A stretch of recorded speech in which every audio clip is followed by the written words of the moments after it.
한국의 살인 사건 68번째 사건입니다. 이 사건은요, 결론부터 말씀드리자면 경찰관에 의해서 일어났던 사건입니다. 음. 우리가 알려져 있는 찾았을 때 찾을 수 있는 검색 이름으로는 군산 경찰관 내연녀 살인 사건 음. 이렇게 찾으면 사건이 이제 내용을 아실 수 있는데요.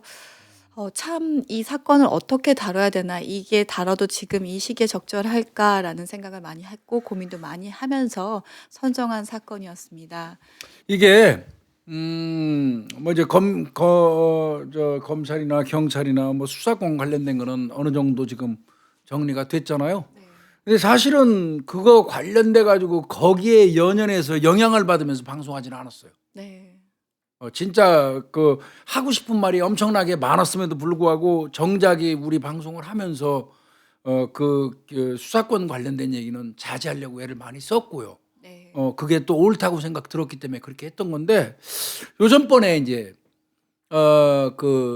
조민영 교수 우리가 방송했잖아요. 네. 조민영 교수 그 방송을 했더니 무슨 또 우리가 그냥 그대로 사건 있는 그대로의 사건을 봐 주면 되는데, 그거를 무슨 정치적인 색깔을 덧입혀 가지고, 그러니까 정치적인 사람들이다 보니까 정치적으로 해석을 하는 것 같아요. 음. 정치에 함몰되면요, 세상 만사를 보는 모든 시각이 다 정치에 빗대 가지고 시각이 굴절되거나 꺾여요. 음. 왜 그렇게 사는지 모르겠어요. 정치가 밥 먹이는 것도 아닌데. 예, 저는 참 그 부분 참 유감이고요. 요전번에 그 조민영 교수 우리가 모셔다가 방송한 거는 그냥 있는 그대로 강력 형사 하던 사람이 어느 날 갑자기 CSI로 가 가지고 근무했고, 그다음에 근무하는 과정에서 이렇게 범인의 무고로 인해서 경찰관이, 이게 한두 건 아니에요. 솔직히 저희가 사례는 요전번에 말씀드렸지만 엄청 많습니다. 저는 수도 없이 봤어요. 또 본인이 나도 그런 경우를 좋게 겪을 만큼 겪었고요. 검찰에서 가서 조사받고 한 거, 도장 가지고 잠깐, 도장 빠져 있으니까 예전에는 도장 찍었잖아요, 간인하고. 네. 도장이 빠져 있어서 그러니까 잠깐 도장 좀 들고 오라고 그래서 가면 떨거덕 앉혀놓고 조사받고 그런 거 한두 번 당해본 거 아니에요. 음. 그런데 있는 그대로 그 큰 의미 없이 사실은 방송했어요. 물론 그때 그 담당 검사가 김땡 무슨 검사예요. 굉장히 유명하신 분이죠. 요번 경검 수사권 관련돼 가지고 상당히 개입했던 분이죠. 그러다 보니까 이게 본의 아니게 그 오해가 소지가 있었던 것 같아요. 그다음 나는 조민영 교수 올 때까지만 해도 그 김땡 검사 몰랐어요. 음. 그 사람이 네. 개입된 것도 사실 몰랐었다고요. 그러니까 우리 구독자분들, 아니 우리 순수 구독자분들은 제가 볼 때는 박 PD하고 좀 얘기했지만 그런 식으로 이제 저희를 어느 정도 알기 때문에 그런 식으로 안 보시는 것 같아요. 음. 그런데 아니 그 사건이 올라가자마자 방송이 다 끝나기도 전에 10분 20분 만에 제목만 보고 욕 마구 해대는 그 어떤 정치에 함몰된 그런 구독자, 우리 구독자 아니에요, 그 사람들. 제가 볼 때는. 그래서 이거는 다분히 악의적으로 달라붙는 거구나, 하이에나처럼. 그렇게 그냥 웃으면서 넘어갔습니다마는, 그래서 그거는 절대 오해 없으시면 좋겠고요. 저희가 지금 김윤희 프로파일러 얘기한 것처럼 그렇게 그 시기 가리고 앞뒤 가린다고 그러면 저는 복잡하게 그렇게 살지도 못해요. 머리가 좋지 않아서. 네. 그랬다고 그러면 우리가 지금 오늘 군산 경찰관 내연녀 살인 사건 하겠습니까?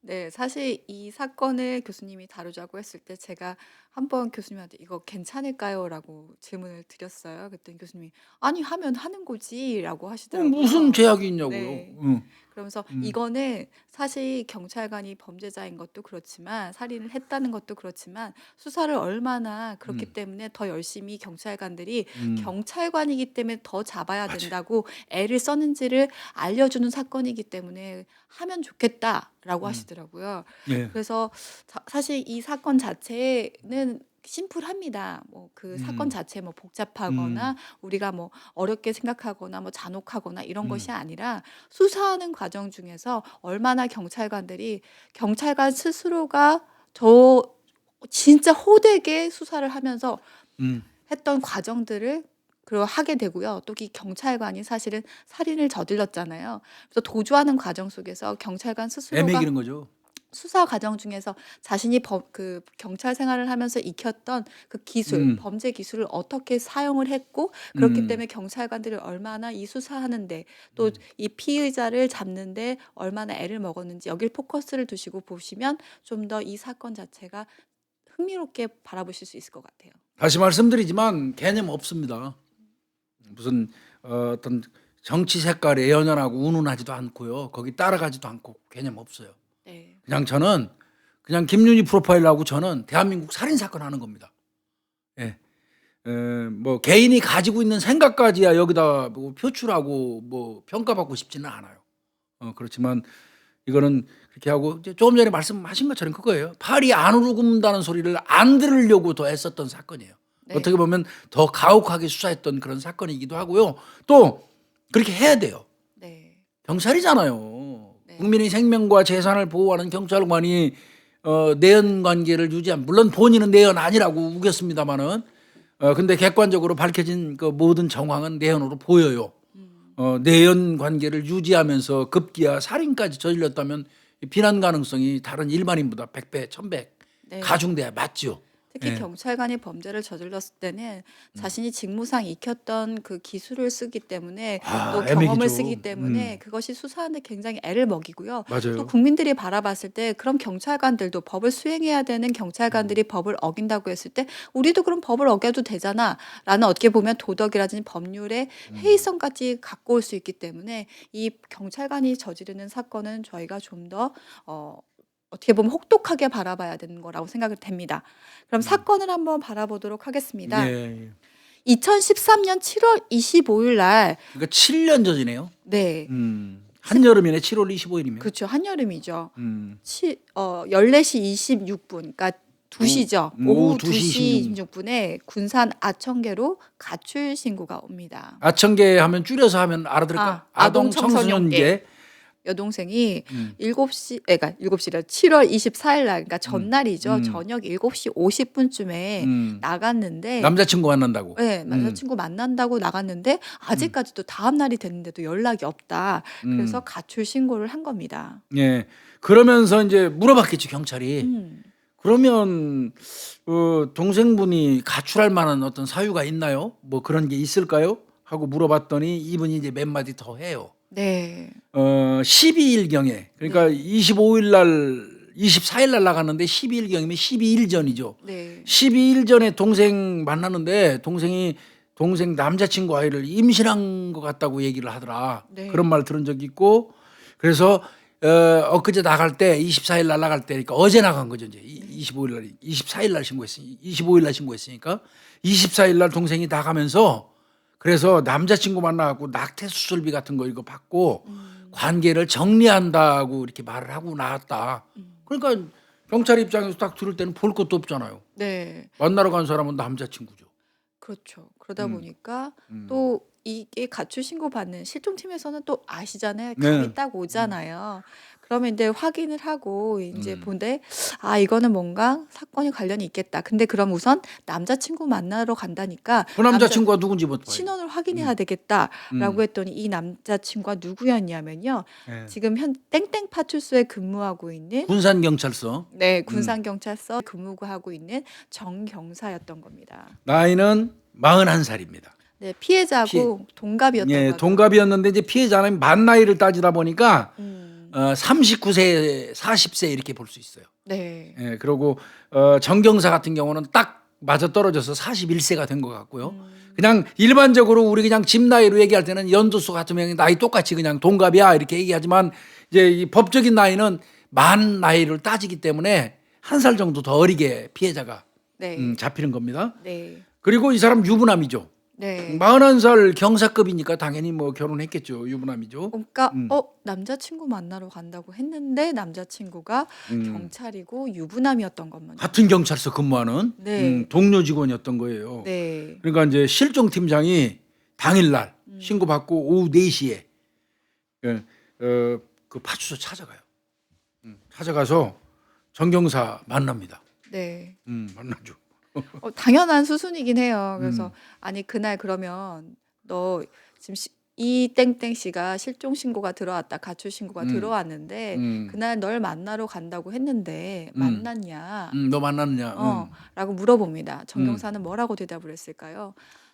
이제 이 여성이 나간 게 7월 24일 날 오후 7시 50분이죠. 네. 만나러 나간 게. 네. 그러면 24일 날 정경사의 행적을 쭉 대야 되겠죠. 네. 정경사가 안 만났다고 하면은 네. 자, 안 만났어요. 나 그 여자 만난 적 없어요. 그렇게 얘기했단 말이야. 그러면 안 만났으면 너 뭐 24일 날 그러니까 정확히 얘기하면 19시 50분 이후에 네 행적을 대봐. 그러니까 근무했으니까 당일날 근무했던 모양이에요. 근무 끝나고 나서 퇴근해서 그 이후부터 쭉 네가 돌아다녔던 동선을 대봐 이렇게 시킨 거예요.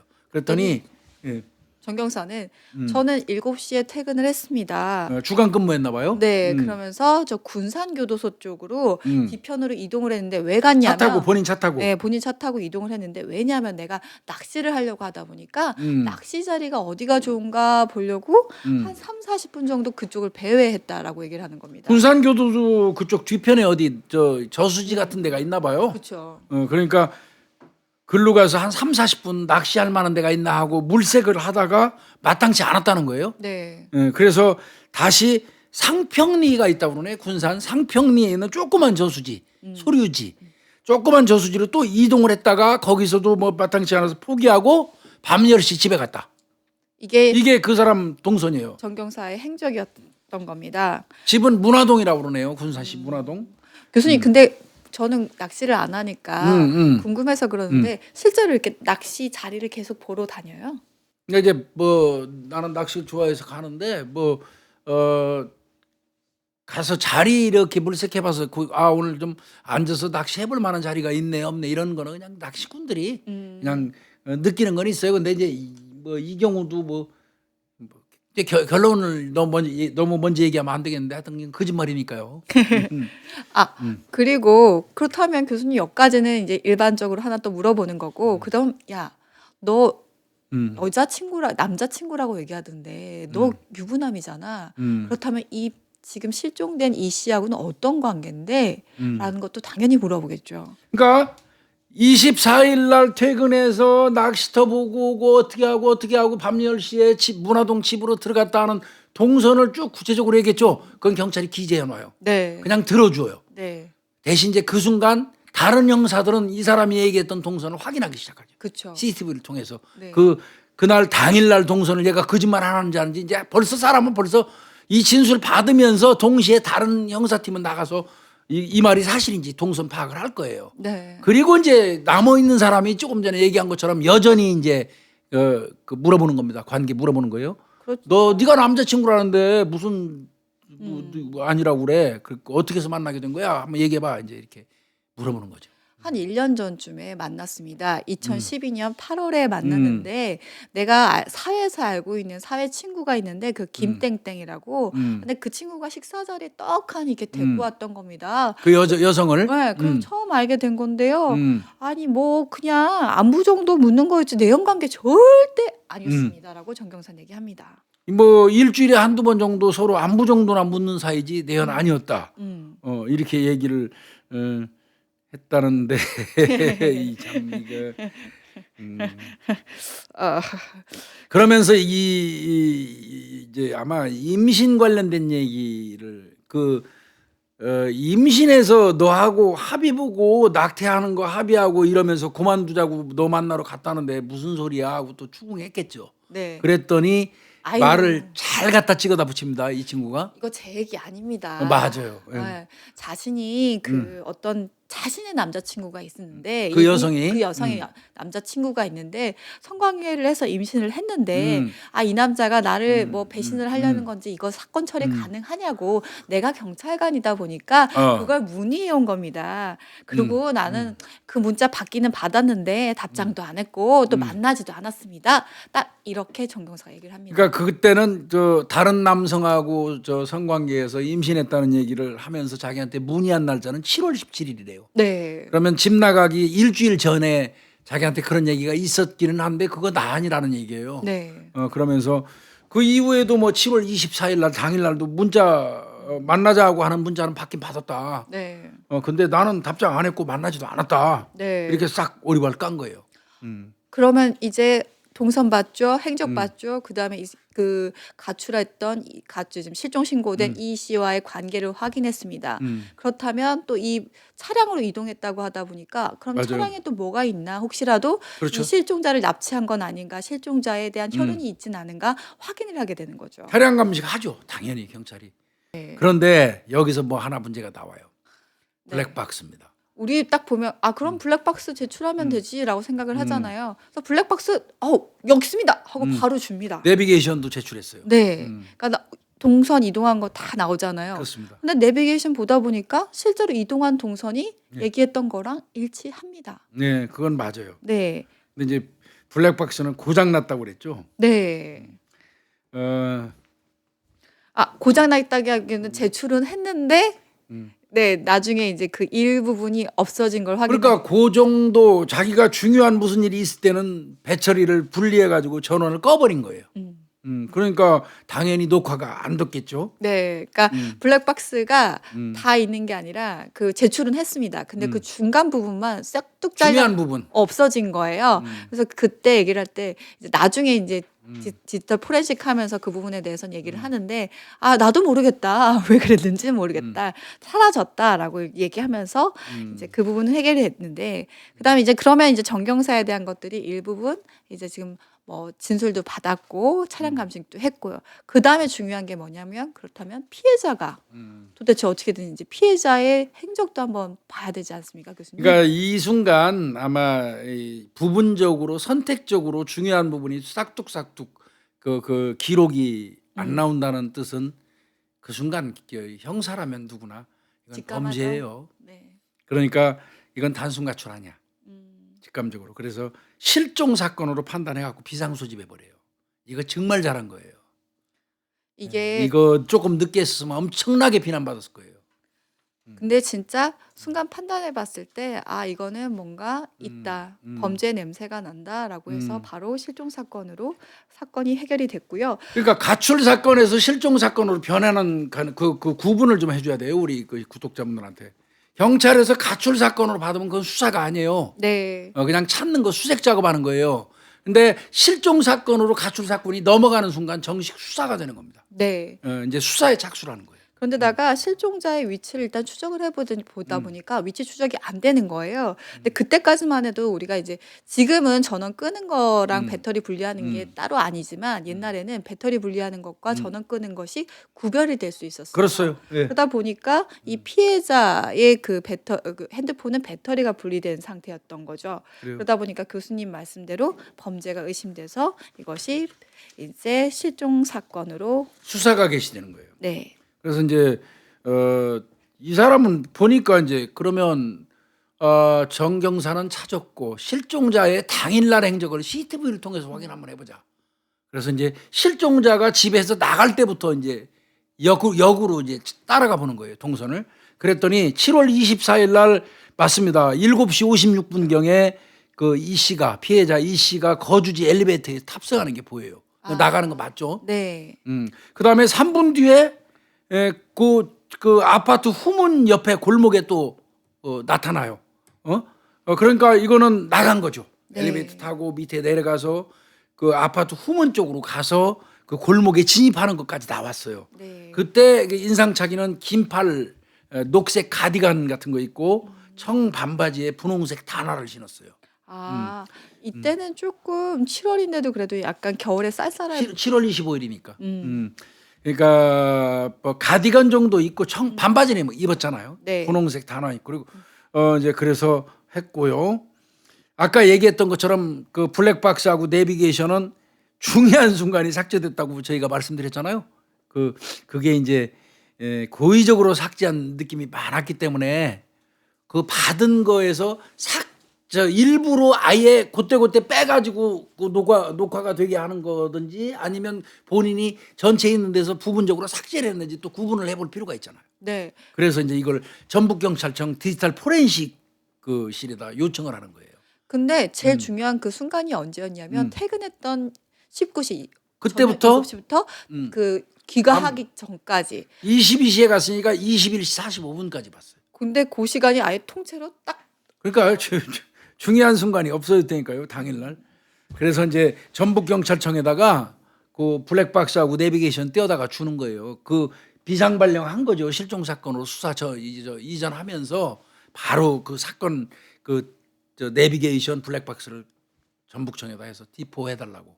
복구해달라. 디지털 포렌식 해달라. 이게 전체에 있는 데서 부분적으로 삭제한 건지 중요한 순간순간마다 일부러 고의로 배터리 뺀 건지 이거 다 구분해달라. 보냈어요. 그리고는 이제 그 정경사는 바로 신분이 바뀌죠. 네. 이제는 진짜 참고인 제대로 이제 그 법적인 참고인 신분이 되는 거예요. 네, 그 전까지는 사실 그냥 가서 그냥 탐문 정도에. 네, 맞아요.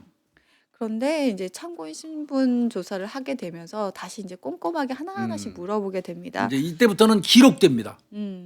이제 조서로 그쵸. 남기니까 명기하니까. 예. 이게 옛날에 수첩으로 이제 네. 형사들이 얘기한 부분을 요 전까지는 적으니까 수첩으로 한 거예요. 네, 그다음에 이제는 워딩으로 지금 다 이제 해가지고. 정식으로 참고인으로 갖다 놓고 사건에 관련된 참고인 신분으로 앉혀놓고 조서받는 거예요. 네. 예.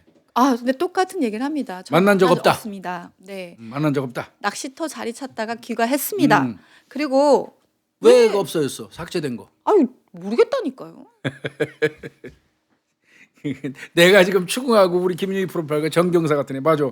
왜 공교롭게도 그러면 그 여자가 만나러 나간다는 시간부터 네가 집에 들어가기 직전까지 그 순간까지만 내비게이션 기록도 오프해 놓고 블랙박스도 왜 꺼놨어? 이렇게 아유, 물어보는 거예요. 형사님 잘 아시지만 이게 내가 조작한 게 아니고요. 왜 그런지 나도 모르겠어요. 나도 모르겠어요. 이게 그게 말이라고 생각하세요? 그러니까 어차피 제출했잖아요. 확인해 보시면 되겠네요. 이제 이렇게 나오는 거죠. 그러면서 아니 근데 임신을 했다고 하는 얘기가 있던데 네 얘기 아니야? 이런 얘기까지도 물어봤겠죠. 언니의 말에 의하면 네. 그 피해자 실종자 언니의 말에 의하면 너하고 임신 관련돼서 다투기를 많이 했다는데 너 딱 집어서 얘기하더라. 그 언니가 동생이 만나는 남자를 모르겠냐. 너를 딱 찍어서 얘기하면서 네 아이를 임신했다고 해가지고 너하고 다툼도 엄청 많았었다고 그러는데 그거 왜 아니라고 자꾸 우기냐. 너 만난 적도 없고 그 딴 사람 남자 아이라고 뭐 이렇게 거짓말하냐. 이렇게 얘기했더니 끝까지 진짜 아니에요. 그 임신은 나하고 전혀 관련이 없어요. 근데 저는 여기서 또 재밌었던 게 한꺼풀 꺾여서 다툼은 있었던 건 맞아요. 그러니까 다툼은 이제 왜냐면 이게 문자 같은 게 나중에 나올 수 있다 이게 보니까 엮이는 거예요. 네. 엮이는 거예요. 그러니까 다툼은 있었는데 임신 때문에 다툰 건 아니에요. 문자에는 다툰 게 있었던 거예요. 그렇죠. 이제 그거는 내가 판단할 때는 아직 그 문자 관련돼서는 경찰이 찾은 단계는 아니에요. 그런데 다툼 관련돼 가지고 너 임신 때문에 다투 때문에 그러니까 경찰관이니까 나중에 내 문자 보고 다툰 거를 또 따지겠구나. 그쵸. 그러니까 다툰 것까지는 인정을 하고 그래도 임신 관련된 거는 아니라고 해야겠다. 이렇게 하고 대답한 거예요. 그러니까 머릿속에 아마 그때 이게 순간 경찰이라 어떻게 보면 지가 더 스스로 함정에 빠질 수도 있어요. 그러니까 머릿속에 아마 싹 다 들어갔을 거야. 내가 문자를 보냈던 게 뭐가 있지. 그렇지. 네, 그러면서 그 순간에 이제 아마 얘기를 했을 것 같은데 그럼 경찰관들은 그렇다고 손 놓고 있던 게 아닙니다. 디지털 포렌식도 보내놨고 그렇다면 정경사의 말의 CCTV를 하나하나씩 다 확인을 해보는 그렇습니다. 거죠. 예. 이제 이 정경사가 당일날 봤어요. 파출소 그 CCTV를 이제 확인해 보니까요. 7월 24일 날 오후 6시 반에 퇴근하네요. 네, 와, 네.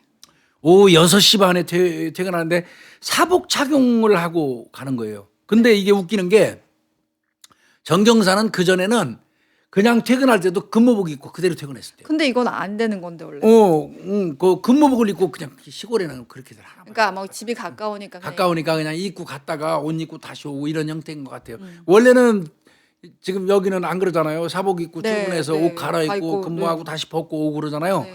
근데 평상시에 정경사는 항상 근무복을 입고 퇴근을 했었대요. 근데 그날만큼은 7월 24일 날 퇴근하는 모습을 보니까 사복을 갈아입고 가요. 어머, 그러니까 안 하던 짓을 한 거예요. 네.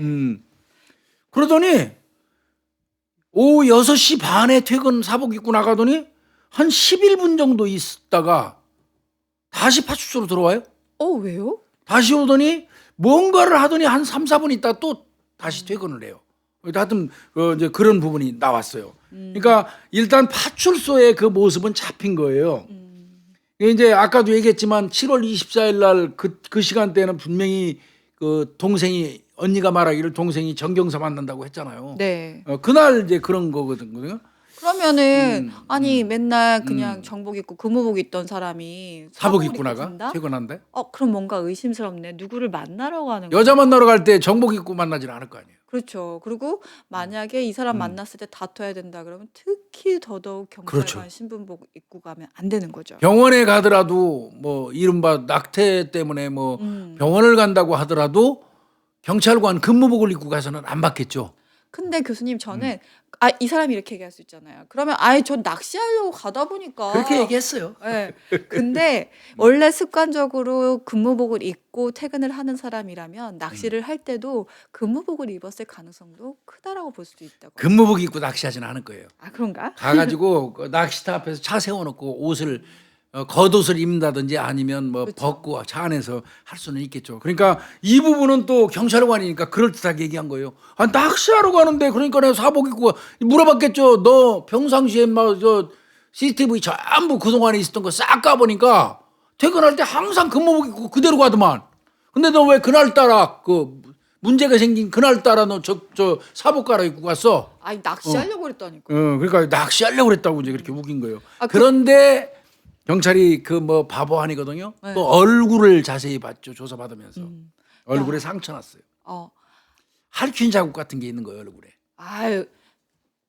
아시지 않습니까, 형사님? 저희가 이 낚시터를 물색하다 보면 그 나뭇가지들 해집고 가다 보니까 이 나뭇가지에 긁힌 겁니다. 오해하지 마십시오. 또 이렇게 그러니까 경찰이니까 그때 그 임기웅 변호로 얘기는 잘한 것 같아요. 그렇게 됐고요. 또 이제 그 계속 추적해 나가죠. 자정이 됐어요. 밤 12시가. 정경사 휴대폰으로 자기 아내한테 전화한 게 있어요. 저 정경사 이제 이렇게 조사를 하고 있잖아요. 막 네. 이제 엄청 싸우고 있는 거야. 네, 너 왜 사복 입고 나갔어? 너 분명히 언니 얘기 들어보니까 너 네 아이 임신해가지고 다투고 그날 만나기로 했다는데 왜 거짓말해? 막 엄청 다투다 보니까 밤 12시가 다 돼간 거예요. 밤 12시가 다 돼간 거예요. 그 시간대에 이제 정경사 휴대폰으로 그 정경사 마누라 전화 와요. 왜 그러냐면 경찰이 정경사를 참고인 조사를 받고 있는 사이에 다른 형사가 정경사 집에 가가지고 정경사가 당일날 입었다는 옷을 달라고 그런 거예요. 옷에 무슨 흔적이 있을 수 있잖아요. 그렇죠. 미세 증거라든지 아니면 혈흔이라든지 그렇죠. 증거가 있을까봐 이제 그런데 와이프는 당황스럽죠. 아니 경찰관인데 내 남편이 형사들이 와가지고 아니 여보 왜 형사들이 와서 당신 옷을 달래? 음. 라고 전화를 하는 겁니다. 그러니까 그러자마자 이제 정경사가 여기서 뜨거 했을 거예요, 사실은. 아니 나를 의심하는 것도 모자라서 나 지금 참고인인데 우리 집 가서 지금 옷 달라고 하는 겁니까? 그러면서 조사 거부해요. 네. 나 그리고 나 좀 저 자정 다 됐으니까 심야 조사도 또 알아요. 그렇죠. 나 심야 조사 못 받겠습니다. 거부합니다. 그러면서 강하게 반발하면서 나 집에 가겠다. 이거 참 난감하거든요. 이 경우에 무슨 증거가 하나 있는 것도 아니고. 그렇죠. 답답하죠. 그러니까 그래 알았어 보내줄게 하면서 계속 전북청에 전화하는 거예요. 디지털 포렌식이 뭐 나오나 싶어갖고. 결과 나왔어요? 결과 나왔어요? 그거만 나와서 조금만 이상하면 긴급 체포해버리려고. 그런데도 그때까지도 계속해서 나는 지금 당장 가야겠다 집에. 나 심야 조사 거부한다. 나 경찰관 신분이라고 하더라도 나 조사받는 사람의 권리다. 그러니까 이거는 저 디지털 포렌식에서는 계속 전화하는데도 안 나왔다고 그러고 할 수 없이 휴가 조치를 시킨 겁니다. 이것도 만약에 이렇게 그 조사하는 경찰관이 이런 식의 조사 안 했었으면 그 얘기만 듣고 후루룩 집에 돌려보내고 내일 불러다 조사해야지 하는 식으로 했으면 그리고 그 사이에 정경사가 어디로 그 하루 전이라도 먼저 내쫓으면 아마 이 담당 실종팀에서부터 형사들 박살났을 거예요. 네. 그날 당일날 즉시 신병 확보해가지고 참고인이라는 명분으로 계속 동선 파악하고 관계가 어떻게 되고 막 그러면서 한편으로는 얘기 나오는 그냥 형사들은 확인하러 댕기고 집에 형사 보내서 옷 찾아오고 막 이러니까 이게 그냥 일사천리로 간 거죠. 맞아요, 교수님. 정경사가 얘기하는 대로 아 그래 그냥 믿고 이 새끼 뭐 의심스럽긴 한데 너 이 새끼 보자 내일. 그러니까 뭐 이랬으면 큰일 날 뻔했어요. 막 디지털 포렌식 결과 나오면 그때 봐서 하지 이게 아니라 그렇게 계속 했으면- 움직였다라는 거예요. 그렇죠. 그러니까 끊임없이 공백 없이 수사가 이어졌기 때문에 이 부분에 대해서는 비난을 덜 받는 거예요. 네. 그러고 났죠. 휴가해서 집 보냈어요. 아, 그리고 근데 이제 내일 아침 9시 반까지 오라고 그랬어요. 저는 대단한 게 이게 그냥 돌려보내서 오겠지가 아니라 거기 또 잠복을 했더라고요. 형사. 맞아요. 형사 2명이 가서 그 집 주변에서 잠복을 했는데 안 오는 거야 정경사가. 분명히 내보냈는데 내보내면서 내일 아침 9시 30분까지 다시 들어와 형사계로. 그렇게 얘기하고 보내고 정경사가 자기 차를 타고 지네 집에 문화동 집에 도착하기 전에 따라가면 안 되잖아. 그치. 또 형사 경찰 출신인 사람 뒤따라가면 다 알아요. 그렇죠, 다 압니다. 그러니까 아마 이 형사들도 미리 가 있어라 두 사람은. 그러니까 미리 가서 그 문화동 그 집 근처에 숨어 있었던 것 같아. 그러면 이제 형사 2명이 정경사 집에서 있다가 정경사가 집에 도착하면 집에 들어가는 거 보고 이제 밤새 지키는 거예요. 아침 9시 30분에 나올 때까지. 그 사이에 딴 데 가면 이제 낚아채려고 그러면 안 되니까. 그런데 20분 정도 되니까 디지털 포렌식 그 분석 결과가 도착을 하면서 일부 복원했다고 하는 거예요. 일부 복원했는데 블랙박스는 안 됐고요. 근데 이동 경로를 보다 거지 같은 게 이동 경로가 똑같아요. 네. 그러니까 머릿속에 이미 다 자기가 갔던 것들은 네. 확인될 거라는 걸 알고 있었던 거죠. 그러니까 이 자기가 움직인 동선은 거짓말을 안 한 거예요. 네. 음. 근데 아니 근데 47분에 그러니까 8시죠. 8시. 오후 8시 47분에 블랙박스가 크게 흔들리는 것이 그게 가장 특이한 점이었어요. 그 블랙박스 내에 일부가 복원됐는데 다 복원도 못했어요. 급하다 보니까. 네. 일부 복원했는데 일부 복원한 중에서 딱 하나 이상한 점이 나온 게 정경사가 당일날 밤 8시 47분경에 블랙박스가 크게 한번 흔들리는 게 보여요. 이건 뭘 것 같아요? 뭐가 움직이는 몸싸움이 거예요. 있었거나 뭐 그렇습니다. 떼어내려고 한다거나 블랙박스를 막 떼어내는 과정에서 블랙박스가 흔들렸거나 아니면 몸싸움하는 과정에서 블랙박스가 흔들려서 가능성이 있는 거예요. 그런데 이건 어디까지나 가능성인 거죠. 그래도 근데- 이제 의심이 바짝되기 시작했죠. 근데 진짜 더 결정적인 것들이 결정적인 게 또 나와요.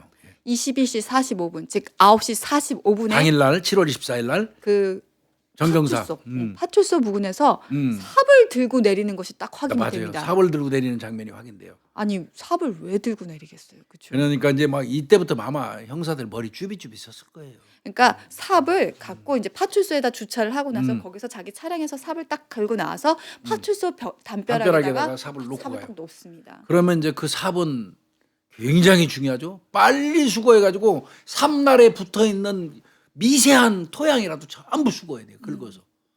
왜 그러냐면 파출소 앞마당에 있는 흙의 재질과 저쪽 산에 있는 흙의 재질은 달라요. 그렇죠. 그래서 그거를 확보하기 위해서 삽에 묻어 있는 소량의 흙을 다 긁어내가지고 그걸 또 감정을 해를 해요. 네. 그러니까 나름 이제 저 상당히 많이 노력을 하고 있는 거예요. 그런데 이제 아까 좀 이제 말하다가 말았는데 형사들 미리 가서 잠복하고 있었다고 그랬잖아요. 정경사 안 오는 거예요. 저기 왜 안 와요 지금까지? 반장님 안 와요. 음. 간 거 맞습니까? 음. 얘 갔어, 보냈어. 야 도착하고 넘었을 시간인데 왜 아직도 도착 안 했지? 그러고 이제 있으면서 야 조사 받다 보니까 열받고 속상하니까 한잔 하고 조금 늦을 수도 있을지 모르겠다. 그러니까 좀 더 기다려봐. 그렇지만 느낌은 이상했죠. 그렇죠. 그러다 보니까 이제 방범 CCTV를 확인을 해봤는데, 차량용 방범 CCTV 있잖아요. 네, 우리 가다 보면 속도 말고 응. 이제 뭐 방범용입니다, CCTV입니다, 뭐 이런 거 있잖아요. 그러니까 저 상황실 관제실로 뛰어들어가 가지고 군산 시내에 있는 방범용 관제 CCTV를 확인하는 거예요. 정경사가 혹시 집에 안 가고 딴 데로 새는가 싶어서 그거를 확인하는 거예요. 이제 기다려보라고 하고 잠복하라고 그러고 그랬더니 집방하고 반대 방향으로. 문화동이라고 그랬잖아요. 네. 문화동 집하고 정반대 방향으로 그 가는 게 그 관제센터 차량용 CCTV에 잡히는 거예요. 아이 그래도 이때까지 어디 들을 수도 있고 또 뭐 그냥 술 한잔 할 수도 네, 있겠지. 네. 그런데 그 방향이 어디였냐면요. 톨게이트 방향이에요. 그럼 이건 아니다. 이건 아니다. 딱 아는 거죠. 톨게이트 방향이라는 게 딱 그 확인되는 순간 이건 볼 것도 없어요. 도망가는 거거든요. 전국 수배해 버립니다. 근데 진짜 되게 일사천리로 빨리. 이건 뭐 이 수사에 끊김이 없어요. 네. 제가 보니까 제가 이제 이거를 말씀드리려고 좀 세세하게 시간대별로 꼼꼼하게 좀 그 기재를 해본 건데 지금 그 실종팀에서 사건 받아가지고 사건으로 가출해서 사건을 넘기고 수사 들어가서 참고인 신문하고 동선 파악하고 관계 묻고 다른 형사는 가서 옷 찾으러 가고 2명 가서 잠복하고 관제 CCTV 확인하고 동선 쫓아가고 이게 디지털 포렌식 맡기고 1년의 과정이 공백이 10원어치도 없어요. 네. 그러니까 이 수사는 정말 촘촘하게 했다는 생각은 제가 지울 길이 없더라고요. 저는 그러면서도 형사들한테 야 그럴 수도 있지라고 하면서도 네, 어머, 더 기다리라고. 더 기다리라고 하면서도 이쪽에서는 관제센터 확인 하나하나씩 다 했다라는 게 근데 톨게이트 쪽으로 빠지니까 이건 볼 것 없이 내뛰는 거 아니에요. 그렇죠. 그러니까 바로 전국 수배해버리고 그때부터는 이제 이 사람 신분이 바뀌죠. 참고인에서 용의자로 됩니다. 예, 그것도 강력 사건의 용의자. 강력 사건의 용의자로 이제 저 신분이 바뀌어 버리는 거예요. 네, 그러면서 이 사건은 그러면 여태까지는 교수님 실종팀에서 네. 수사를 했죠. 이제 강력으로 가야죠. 네. 이제는 실종 수사가 아니라 강력 수사예요. 강력 수사라고 해서 7월 26일 날부터 이제 그 다음 날부터는 본격적으로 수사가 개시되는데 강력 사건이 됐으니까 어디가 합니까? 강력팀이 하죠. 강력팀으로 넘어간 거예요. 이 순간 이거는 이제 강력 사건으로 인식한 거예요. 그렇죠. 그래서 이제 퇴근할 때 착용했던 옷, 그다음에 차, 신체 압수수색 영장을 신청을 하죠. 네. 신체 압수수색 같은 경우는요. 실제로 지금 받아 놓는 거예요. 언제 검거될지가 모르고. 그리고 얼굴에 난 상처 있었다고 그러잖아요. 긁혔다고. 그 신체 압수수색 영장이 있어야 돼요. 감정하려면. 그러니까요. 고유정이가 뭐 지 손에 난 거를 근데 고유정이를 강제로 그 손에 난 상처를 경찰이 조사하려면 신체 압수수색 영장을 신청해야 돼요. 그거랑 똑같은 겁니다. 그러니까 퇴근할 때 착용했던 옷, 그 옷을 입고 무슨 살인 범행을 했다면 옷에 미세 증거라 남으니까. 네. 그래서 옷, 그다음에 본인이 이용한 차량, 그다음에 이제 이 얼굴에 긁힌 자국이 있으니까 신체 압수수색 영장 뭐 이런 거 등등을 신청을 해요. 그 강력팀에서는 바로 그거부터 했어요. 네. 그 강력팀이 잘한 거예요. 그러면서 이제 도주로 같은 것들을 다 이제 막아놔야 되잖아요. 군산입니다. 여기 어디로 갈 것 같습니다. 아, 항구요. 맞아요. 밀항에 대비해야 되겠죠. 군산 쪽이니까. 그러니까 이제 항만청이라든지 이런 데 쪽으로 해갖고 출국 금지 딱 시킵니다. 네. 그러니까 일사불란해요. 그러면서 이 정경사가 실제로 범행을 저질렀을 만한 정황 증거라든지 그걸 증거들을 찾아야죠. 찾아야 되는 거잖아요. 제일 먼저는 아까 분명히 그 동생이 나갈 때 낙태비를 받고 정리한다고 그랬잖아요. 수술비를 받고 정리한다 그랬는데 그럼 정경사가 실제로 돈을 낙태비를 뽑았는지 줬는지. 그렇죠. 확인을 해봤는데 금융계좌 추적하는 거죠. 네. 근데 실제로 출금한 게 확인이 됩니다. 맞아요. 바로 22일 날 은행에서 500만 원을 인출한 게 맞습니다. 확인됩니다. 이게 신고 접수 전이에요. 이틀 전에 은행에서 500만 원 인출했는데 그게 아마 그 적금 분고였다고 그래요. 적금 분고에서 500만 원을 이 사람이 인출한 게 있어요. 그러면 24일 날 만나서 적금 그 해약한 돈을 주려고 했을 가능성이 높아 보이는 거예요. 그렇죠. 예. 그리고 이제 얘가 도주하면서 카드 쓸 수도 있잖아요. 네. 카드 쓸지도 모르니까 금융계좌 추적을 하는 거예요. 카드 사용액 같은 걸 조사를 했더니 26일 날 집에 안 들어가고 26일 날 새벽 자정 00시 56분경에 부여야 충남 부여. 빨리 왔다. 하나호텔 리조트 주유소에서 5만 4천원을 사용한 게 나와요. 이제 주위 빵빵하게 넣어놔야 되는 거죠. 그러니까 도망가면서 쓴 거예요. 그래서 이제 쭉 주사를 그러면 하게 이제 이 됩니다. 사람이 도망가면 어디로 가겠습니까? 연고 있는 데로 가겠죠. 가족, 지인, 뭐 친척 여러 주변에 다 전화해보고 잠복을 해보면서 수사를 또 형사들 아마 여러 팀이 갔을 거예요. 집 앞에 기존에 있던 두 사람은 그냥 거기 눌러 앉아서 이제 계속 지켜야 할 것 같고, 네. 이제 다른 형사들은 뭐 저 친척집 가까운 친척집에 가서 2명, 뭐 지인 친한 친구 집에 가서 저 잠복 이래서 막 형사들 다 찢어가지고 이 사람이 갈 만한 그 친인척 지인 집에다가 잠복 근무를 시켰을 겁니다. 특히 같이 근무했던 그 팀들은요 아마 엄청 그렇죠. 조사 빡세게 받았을 거예요. 맞아요. 도대체 정경사 뭐 저 전화 연락하는 사람들은 누가 있느냐, 갈 만한 곳은 어디 있느냐, 주로 이 사람 성격은 어떠냐, 뭐 아마 엄청 많은 조사를 받았을 겁니다. 동료들도 그 얘기는 했어요. 정근석이가 소개 받았는데 둘이 내연 관계에 있는 거 맞다. 주변에 옆에 있는 동료가 알아요. 모른다는 거 말이에요. 제가 그래서 경찰 문제 생기면 뭐 못된 짓 하다가 그 저 동료가 걸리면 옆에 있는 놈들 모르는 척하고 앉아 있는데 나는 그렇게 믿지 않아요. 못된 짓 하는 새끼는 옆에 있는 놈이 제일 잘 알아요. 그러니까 조직을 위해서도 또 국민을 위해서도 옆에서 못된 짓 하고 도둑질하고 나쁜 짓 하면 고발해 줘야 돼요. 고발. 위에다 보고하고. 이거 이 사람들 결국 둘이 내연 관계 맞다고 얘기를 했어요. 동료들도. 그리고 파출소에 그 여자한테서 전화 수시로 왔었다. 자주 왔었다. 이런 내용까지 다 진술을 합니다. 그러니까 이제 내연 분명한 거예요. 특히 파출소 같은 경우나 지구대에선 2인 1조로 움직이다 보니까 알아요. 네, 안에 순찰차 같이 타다 보면 전화 받는 거 그리고 아무리 뭐 봐서 바깥으로 나간다고 하더라도 대충 다 알거든요. 알아요. 자, 이제 추적이 계속 되는 거죠. 차는 가지고 도망갔으니까 도로 그 톨게이트로 빠져나간 거 추적해야 될 거 아니에요, CCTV. 그러면 계속 연계되죠. AVNI 이제 우리는 뭐 차량 번호 자동 판독기 이거 이제 자동 판독기 확인을 했더니 조사 마치고 나서 군산 호덕교차로를 통과해 가지고 천안 서북 방향으로 가서 서북 방향 서울 방향 국도로 틀었어요. 그 이제 아주 적극적으로 아예 경찰서에서 조사 마치고 나가면서 그 즉시 도주하기 시작한 거예요. 쉽게 얘기해서. 그래서 계속 도주를 했고 08시 40분경에 아침이죠. 이렇게 계속 가는 거예요. 그 다음 날 아침이죠. 아 이제 그날이구나. 자정까지 네. 조사했으니까 08시 40분경에 그러니까 밤새도록 달려갔나 봐요.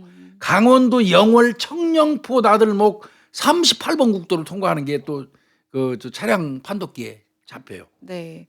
차는 짙은 썬팅이 돼 있대요. 아, 그러니까 그 썬팅이 돼 있다는 얘기는 바꿔서 얘기하면 옆에 누가 탔는지는 모르는 거죠. 이제 그렇게 돼 있고요.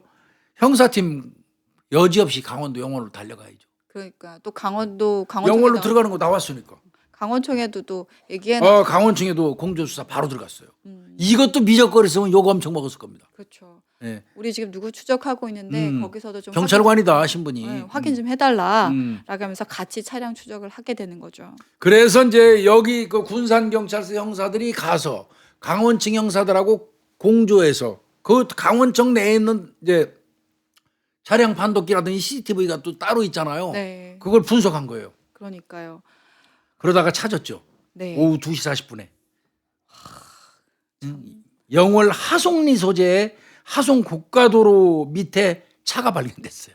차 버린 거죠. 그러니까 밤새도록 달려가 가지고 오후 2시 40분까지 어디를 해가를 하고 댕기다가 그 강원도 하송리 영월 하송리에 있는 하송 고가도로 밑에다가 차를 세워놓고 그리고 없어진 거예요. 사람은. 근데 진짜 군산이 전라도인데 영월까지. 영월까지 강원도까지 엄청 달려서 많이 온 거긴 해요.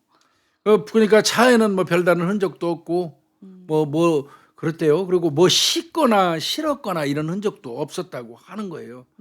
그래서 아마 이제 뭐 경찰은 그 순간 그러면 차에서 내려가지고 그 인근에 있는 뭐 폐가 같은데 네. 공가 비닐하우스 같은데 네. 이런데 또 낚시 좋아하니까 낚시터 그런데 아니면 여관 찜질방 이런데 숨어 있을까봐 거기를 또 강원청 형사들하고 이잡듯이 뒤진 겁니다. 계속 움직이네요. 계속 움직이는 거죠, 이 사람이. 도주하는 사람도 그렇고 뒤쫓는 사람들도 계속 움직이는 겁니다. 근데 이제 문제는 우리가 늘 말씀드리지만 차로 움직이는 건 판독기로 되잖아요. 네. 딱 정해져 있으니까. 차를 버리고 사람만 도주하면 이때부터는 CCTV 잡기 힘들죠. 이게 그러다 보니까 수사를 했던 사람 경찰이다 보니까 이걸 너무 잘하는 거예요. 잘하는 거예요. 네. 차를 딱 놔두고. 그리고 저는 지방청을 또 넘어갔다라는 것도 의미가 있다라고 보거든요. 그게 빨리빨리 공조가 안 되는 안 되거든요. 그것도 본인들이 아는 전북하고 강원청이 그렇게 공조가 쉽지 않아요. 네. 근데 진짜 전북에서 빨리 처리를 한 거기 때문에 가능한 예. 거였는데 그걸 노렸기 때문에 아마 강원까지 갔었을 것 같아요. 그러니까 진짜 차 버리고 왔으니까 CCTV 막 쫓아가는 분석은 이제 힘들어요. 그거는 이제 도로 위에 자동 판독기는 불가능한 거예요. 네. 그러면 뭘로 해야 돼요? CCTV CCTV 동네마다 있는 CCTV 이제 분석이 들어가야 돼요. 아마 눈깔 빠질 거예요, 이거 하려면. 진짜요. 예. 그러니까 나 옷도 바뀌었으면 이것도 어떻게 할 거예요? 그러니까 강원도 이제 영월에 있는 전수조사하는 거, 영월 CCTV는 또 이거 얼마나 고생했겠어요, 이 부분은. 그러니까요. 그랬더니 그 도로 그 고가도로 밑에다가 차 놔뒀다고 그랬잖아요. 그게 저 26일 날 08시 50분에 차 세워놓고 몸만 나와서 움직이는 게 발견이 돼요. 거기는 큰 저 그 실익이 있어요. 뭐죠 그게? 인상 오차기. 차기 상태. 네. 그건 굉장히 큰 겁니다. 네. 고가도로 밑에 차를 세우고 사람만 빠져나와서 걸어가는 모습이 CCTV에 잡혔는데 그 자체만으로 간 방향도 중요하지만 그 사람이 입고 있는 그 인상착의, 옷 네. 이게 굉장히 중요한 거예요. 그러고 났는데 9시 6분입니다. 한 10몇 분 정도 지났는데 마트를 지나가는 것도 확인이 돼요. 예, 쭉 나와요. 근데 이 사람 옷이요. 얼룩무늬 모자네요. 네. 얼룩무늬 모자에다가 등산용 초록색 조끼. 예, 예. 그다음에 검정색 7부 바지를 이 시장에 들어가서 맞습니다. 사는 게 확인이 돼요. 이게 영월군청 사거리 지나면서 서부시장 도입부 CCTV에 이 사람이 잡혔어요. 저는 이 시장 알아요. 알아요? 네. 그래서 들어가가지고 아마 거기 이제 그 시장 그 이게 가판대 뭐 이런 데 옷 놓다 보니까 거기서 딱 샀던 것 같아요. 그러니까 서부시장에서 보니까 얼룩무늬 모자 사고요.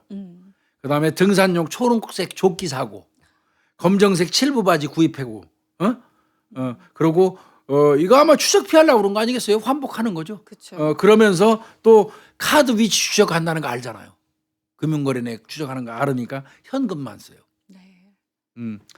그래서 또 CCTV 계속 분석합니다. 계속. 진짜 이게 진짜 말이 저희가 쉽게 얘기하지만 우리는 굉장히 편하게 얘기하죠. 이 CCTV 저는 봐도 모르겠더라고요. 죽어 이거. 아, 진짜 눈이 너무 빠질 것 같아가지고 이게 누가 찾아놓은 것도 이게 맞아? 저게 맞아?라고 확인하게 되는데 이 형사분들은 진짜 죽을 맛이었을 거예요. 네. 그래서 CCTV를 계속 이어서 갑니다. 서부시장 도입부에서 발견됐는데 거기서는 옷 사간 게 발견됐어. CCTV 계속 분석했더니 7월 26일 날 10시에 영월 시외버스 터미널에 나타나. 그리고 거기에서 시외버스 터미널에 나타났다는 뜻은 버스표 끊으러 간 거 아니에요. 네. 확인해 보니까 강릉발 제천행 버스를 탑승합니다. 네. 제천 참 많이 많이 나오네. 여기가 제천이. 교통의 도시라서 그리고 영월하고 거의 가까워서 네. 참 잘 나오네.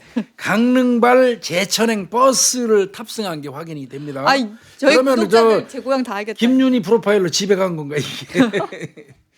강릉발 제천행 버스에 탑승하는 게 확인이 되고, 네. 자 이제 시외버스 탔으면 뭐 이거 추적하는 건 쉽잖아. 그렇죠. 이거 좋다.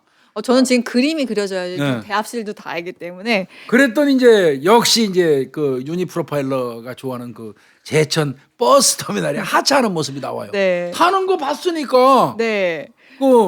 저 태운 기사한테 중간에 내려준 사람이 있는지는 당연히 확인했을 거고, 네. 없습니다 하니까 그러면 종점에서 내렸겠지.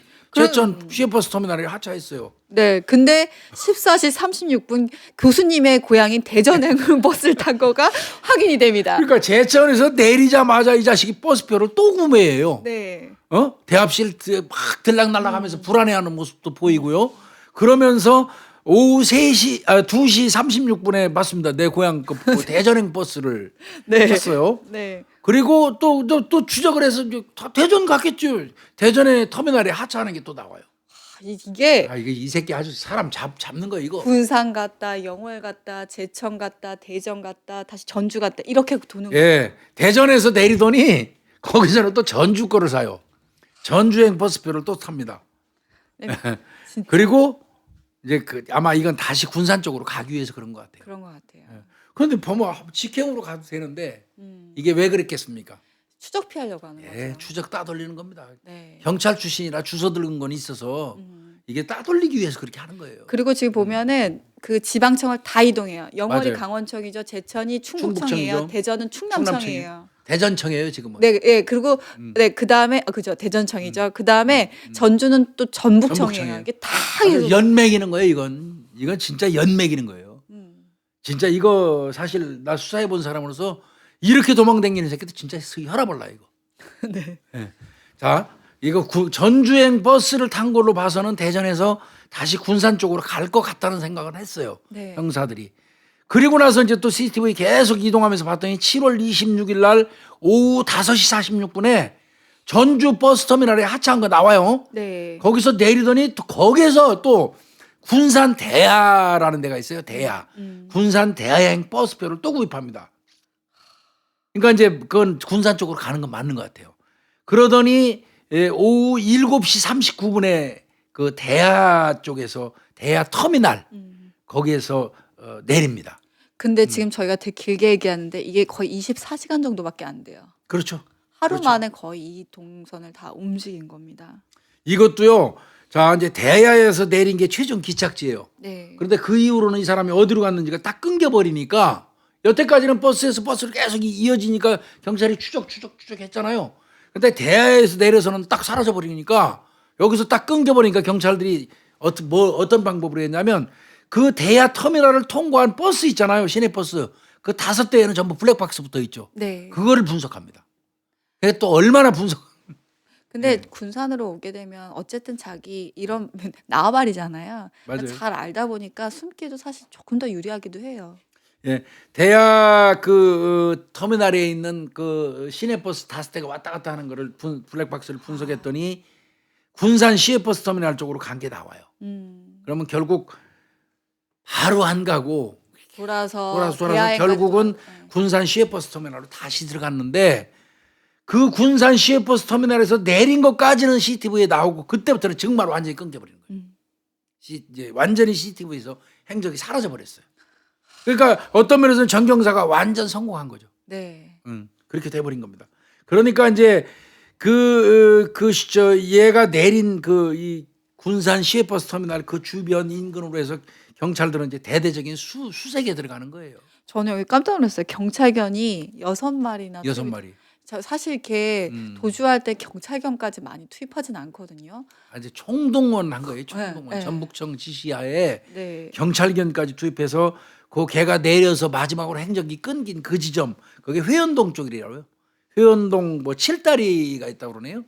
그 인근 그다음에 월연교회 부근 갈대밭이 쭉 있대요. 거기를 수사합니다. 수색합니다. 헬기도 뛰었어요. 교수님. 경찰 헬기도 띄웠습니다. 경찰관 131명, 지역경찰 174명, 기동대 69명, 또 129중대 82명, 총 456명이 일제 수색을 한 거예요. 그 일대를. 걔가 이제 끊긴 지점부터 내가 생각한데는 그때 얘가 끊긴 지점부터는 경찰이 뭘 생각하냐면 극단적인 선택. 네. 왜냐하면 그 경찰이잖아 신분이. 네, 그리고 정경사의 와이프가 우리 남편이 좀 죽을 수도 심약하다. 있다. 마음이 심약하다. 그래서 극단적인 선택을 할 수 있다라는 얘기를 했었고 주변에서도 아예 뭐 진짜 얘는 잘못하면 극단적 선택할 수 있으니까 미리 방지하자. 좀 잡아야 될 거 아니야. 잡아야지 또 피해 여성도 지금 그럼요. 죽었는지 살았는지 실종인지 모르니까 여자도 찾을 거 아니에요. 그러니까 정경사를 찾는 게 급하니까 죽기 전에 찾아야지 찾으려면. 그럼요. 그러니까 그렇게 456명 건 500명 가까이 그 일대를 뒤졌는데 효과가 없었어요. 이거 이제 여기서부터 이제 아마 엄청 답답했을 거예요. 그러니까 추적은 잘해와서 군산에 있는 건 확인이 되는데 그 다음 27일 날 이제 온 거 네. 내린 것까지 확인됐는데 거기서 끊기고 나서부터는 수색을 아무리 해도 그 인근에서 찾을 수가 없는 거예요. 물론 집이라든지 이런 데는 계속 잠복하고 있으니까 거기 안 들어온 건 명백하고. 근데 저는 여기서 진짜 사실 정북청이 굉장히 잘했다고 생각하는 게 그러니까 신고 접수가 3일 돼서 7월 28일이 된 거잖아요. 이제 3일째 된 날이에요. 그러니까 지금 우리가 엄청 장황하게 얘기를 했는데 얘가 하도 움직이면서 왔다리 갔다리 하는 바람에 엄청 우리가 길게 얘기했지만 시간은 3일밖에 안 된 거예요. 그러면서 이제 수사본부를 설치했는데 수사본부 만들어요. 근데 여기서 바로 미적거리지 않고 공개 수사 바로 전환합니다. 정말 잘했어요 이거는. 이거 경찰이기 때문에 공개 수사 바로 전환한 거예요. 이게 진짜 쉽지 않은 판단이었을 텐데. 예, 바로 그냥 신고 접수 3일 뒤에 7월 28일 날 접수하자마자 3일 만에 공개 수사로 전환하고 수색하는 한편 4만 매 전단지를 해가지고 전국에 공조 수사한 겁니다. 전단지까지 뿌리고 이거는 현직이기 때문에 더 신경 써야 된다. 왜? 이건 결과는 잘해봐야 본전이에요. 그렇잖아요. 이거는 이놈을 검거 늦게까지 못하면 어마어마한 비난을 받을 거고 빨리 잡아도 경찰관이 사람 죽인 거나 사람을 뭐 납치했거나 하여튼 범죄하고 연루됐다면 경찰 입장에서는 뭐 잘해야 본전이죠 뭐. 그렇죠. 그럼에도 불구하고 제 식구 감싸기 뭐 이런 거 들지 않으려고 조금 전에 유니 프로파일러 얘기한 것처럼 공개 수사 수배해버리는 거예요. 그러면서 주변에 이제 가족들이라든지 가족한테 전화 올까봐 그렇죠. 역발신. 네, 가족들도 다 이제 그 전화기를 일단 다 추적을 하고 있고요. 예. 그다음에 주변에 또 뭐 어디 인터넷 뭐 음. IP로 추적 자기가 음. 검색 그 로그인할 수도 있으니까 그러니까. 그것도 다 켜놓고 계속 실시간으로 이 사람 어디 있나 계속 지금 주시를 하고 있었던 상황입니다. 이게 인터넷 IP 추적 뭐 이런 거 하는 것도요. 그냥 뭐 하고 싶어서 경찰이 후루룩 하는 게 아니에요. 아, 맞아요. 저 검찰에 압수수색 영장 발부받아야 돼요. 음. 그것도 압수수색 영장 받아가지고 CI 값이라고 그러죠. 네. IP 추적하면 CI 값, 인터넷 사이트 계정 이런 거 전부 추적을 이제 했죠. 네. 그리고 이제 제일 중요한 거 아까 말씀드린 것처럼 대야 터미널 하차 시간대 그 역 근처에서 대야 터미널에 내려가고 군산으로 들어왔을 개연성 있잖아요. 회원교 그쪽까지. 그래서 이제 택시 탔을 가능성이 많으니까 택시도 또 수비합니다. 그런데 정말 이건 택시가 제대로 나왔어요. 대야 쪽 그 터미널에서 군산 그 회원동 월연 그 교 있는 데까지 가려면 걸어서는 힘들대요. 그러면 이건 그 시간대에 내려가지고 택시가 주요 수단일 거라고 판단을 해서 추정을 했는데 역시 보니까 태워준 사실이 나옵니다. 네. 택시 기사한테서. 그 사람이 얘기합니다. 그럼 하차 지점에 이제 수색을 본격적으로 하게 되겠죠. 그 사람이 내려준 데가요. 월연교회 주변입니다. 그러니까 월연교회 주변 공가 폐가를 또 수색하기 시작하는 거예요. 네, 실제로 왜 공과 폐가를 많이 보다 보냐면요. 그 여관이라든지 숙박시설이라든지 찜질방 같은 경우 바로 추적당할 수 있다고 그렇죠. 생각하니까 공폐가가 그럼 이 같은 경찰관들이나 범죄 수법에 대해서 잘 아는 사람들이 숨을 가능성이 크다라고 보는 거죠. 그 공가 폐가 하면은 좀 헷갈릴 수 있는데 공가는 그냥 빈집이에요. 쉽게 얘기해서. 폐가는 그냥 이사 가고 집만 있고 팽개쳐준 집이고요. 이런 게 시골 가면 왕왕 있죠. 종종. 네, 예. 저 그리고 지금 이제 재개발되는데 한참 아현동 일대도 거기 되게 많아요. 거기에 또 이 범죄자들이 득식을 거렸었어요. 예전에. 네, 그래가지고 그때 한참 막 방화 사건이나 거기 강간 사건 났을 때 엄청 봤었어요. 재개발할 때 그 말하다 보니까 그 생각이 나는데 재개발할 때 하도 애들이 본드를 불고 다닌다고 그래가지고 청소년 애들이 이것들이 본드를 도대체 어디서 부느냐. 다리 밑에서 옛날에 많이 한다. 뭐 그래서 다리 밑 그다음에 방공호 이런 데서 많이 한다고 그래서 이제 거기로 뒤졌는데 안 나와요. 근데 어느 날 누가 제 소스를 주더라고. 저쪽 그 어느 모 동네 가면 지금 재개발한다고 집 다 비우고 빈 집들이 잔뜩인데 거기에 애들이 가가지고 뭐냐 거기서 그 낡은 매트리스 깔고 거기서 자면서 거기서 본드 합니다. 그 제보를 줘서 밤에 이제 급습했어요. 진짜 청소년 애들이 그 드글드글한데 전부 다 여기 보니까 여기 턱 밑에가 쪼글쪼글한데 까뭇까뭇하게 잔뜩 붙었어. 이게 보니까 본드를 저 비닐봉지에 짜가지고 뒤집어 써서 하다 보니까 묻지 뭐야 여기에 묻은 거를 손으로 그 더러운 손으로 만지니까 때같이 그냥 꼬질꼬질한 게 묻어서 참 본드 부른 애들은 너 본드 불었지 물어볼 필요도 없겠더라고. 얼굴만 보면 알겠더라고. 여기 꼬지지한 게 다 붙어 있어갖고 다 본드 성분이 여기 붙어 있는 게 그 뇌 되게 안 좋은데. 톨루엔 성분이 들어 있어가지고 환각 증상을 일으키는 게 본드죠. 네. 그러면 이제 그 다음부터 도주로를 보다 보면 이제 진짜 이게 한 번에 찾아지는 게 아니라 모든 경우의 수들을 경찰관들은 다 이제 생각을 하게 됩니다. 그랬더니 이제 뭐 어떻게 하면 잡을 수 있을까?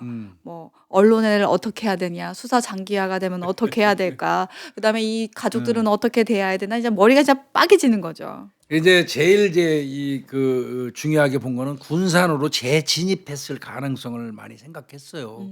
그래서 7월 26일 날 밤 11시 이후에 그 인피라는 데가 있어요. 인피. 군산 쪽에 사는 분들 알아요. 저도 그쪽 알겠는데 회원면 그다음에 익산시, 군산시내 전 지역 방범 CCTV 확인합니다. 또. 그 인근 지역인 거죠, 다. 그 부근입니다.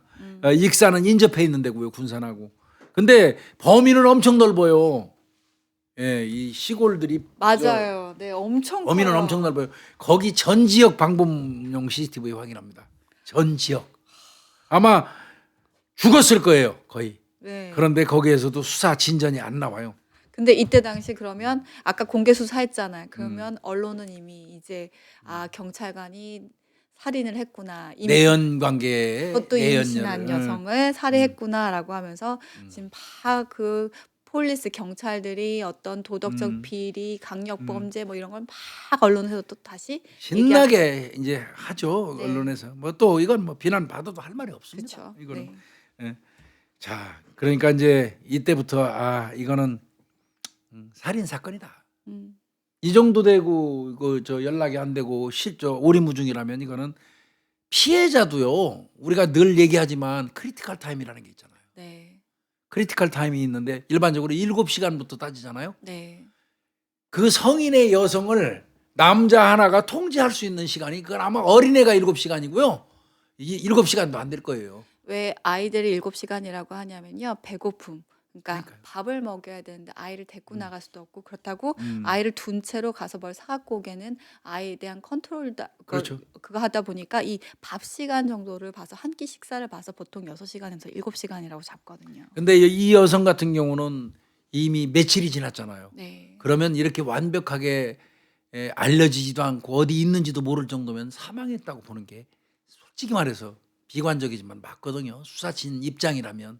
그래서 이거는 실종 사건에서 명백히 이제 살인 사건으로 이렇게 연락이 안 될 리가 없잖아요. 피해자가. 네. 살인 사건으로 다 인식한 거예요.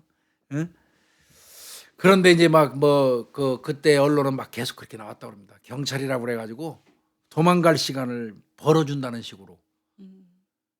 계속 언론 보도로 나왔다고 그러는데 지금 제가 말씀드린 것처럼 처음에 시작에서부터 지금 1년에 진행되는 과정이 빈틈이 하나도 없잖아요. 공백이 네. 쫙 이어왔음에도 불구하고 언론에서 지역 신문까지 포함해가지고 용의자가 범인이 경찰이라고 그래갖고 도망갈 시간을 벌어주고 있다.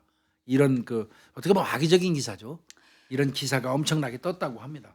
그리고 뭐 수사에 대해서 잘 모르고 수사본부에서 사실 하나하나 다 일일이 언론에게 얘기를 하지 않았기 때문에 이런 부분들이 어떻게 보면 잘못됐다고 해야 되나요? 좀 편협한 기사가 좀 나가게 됩니다.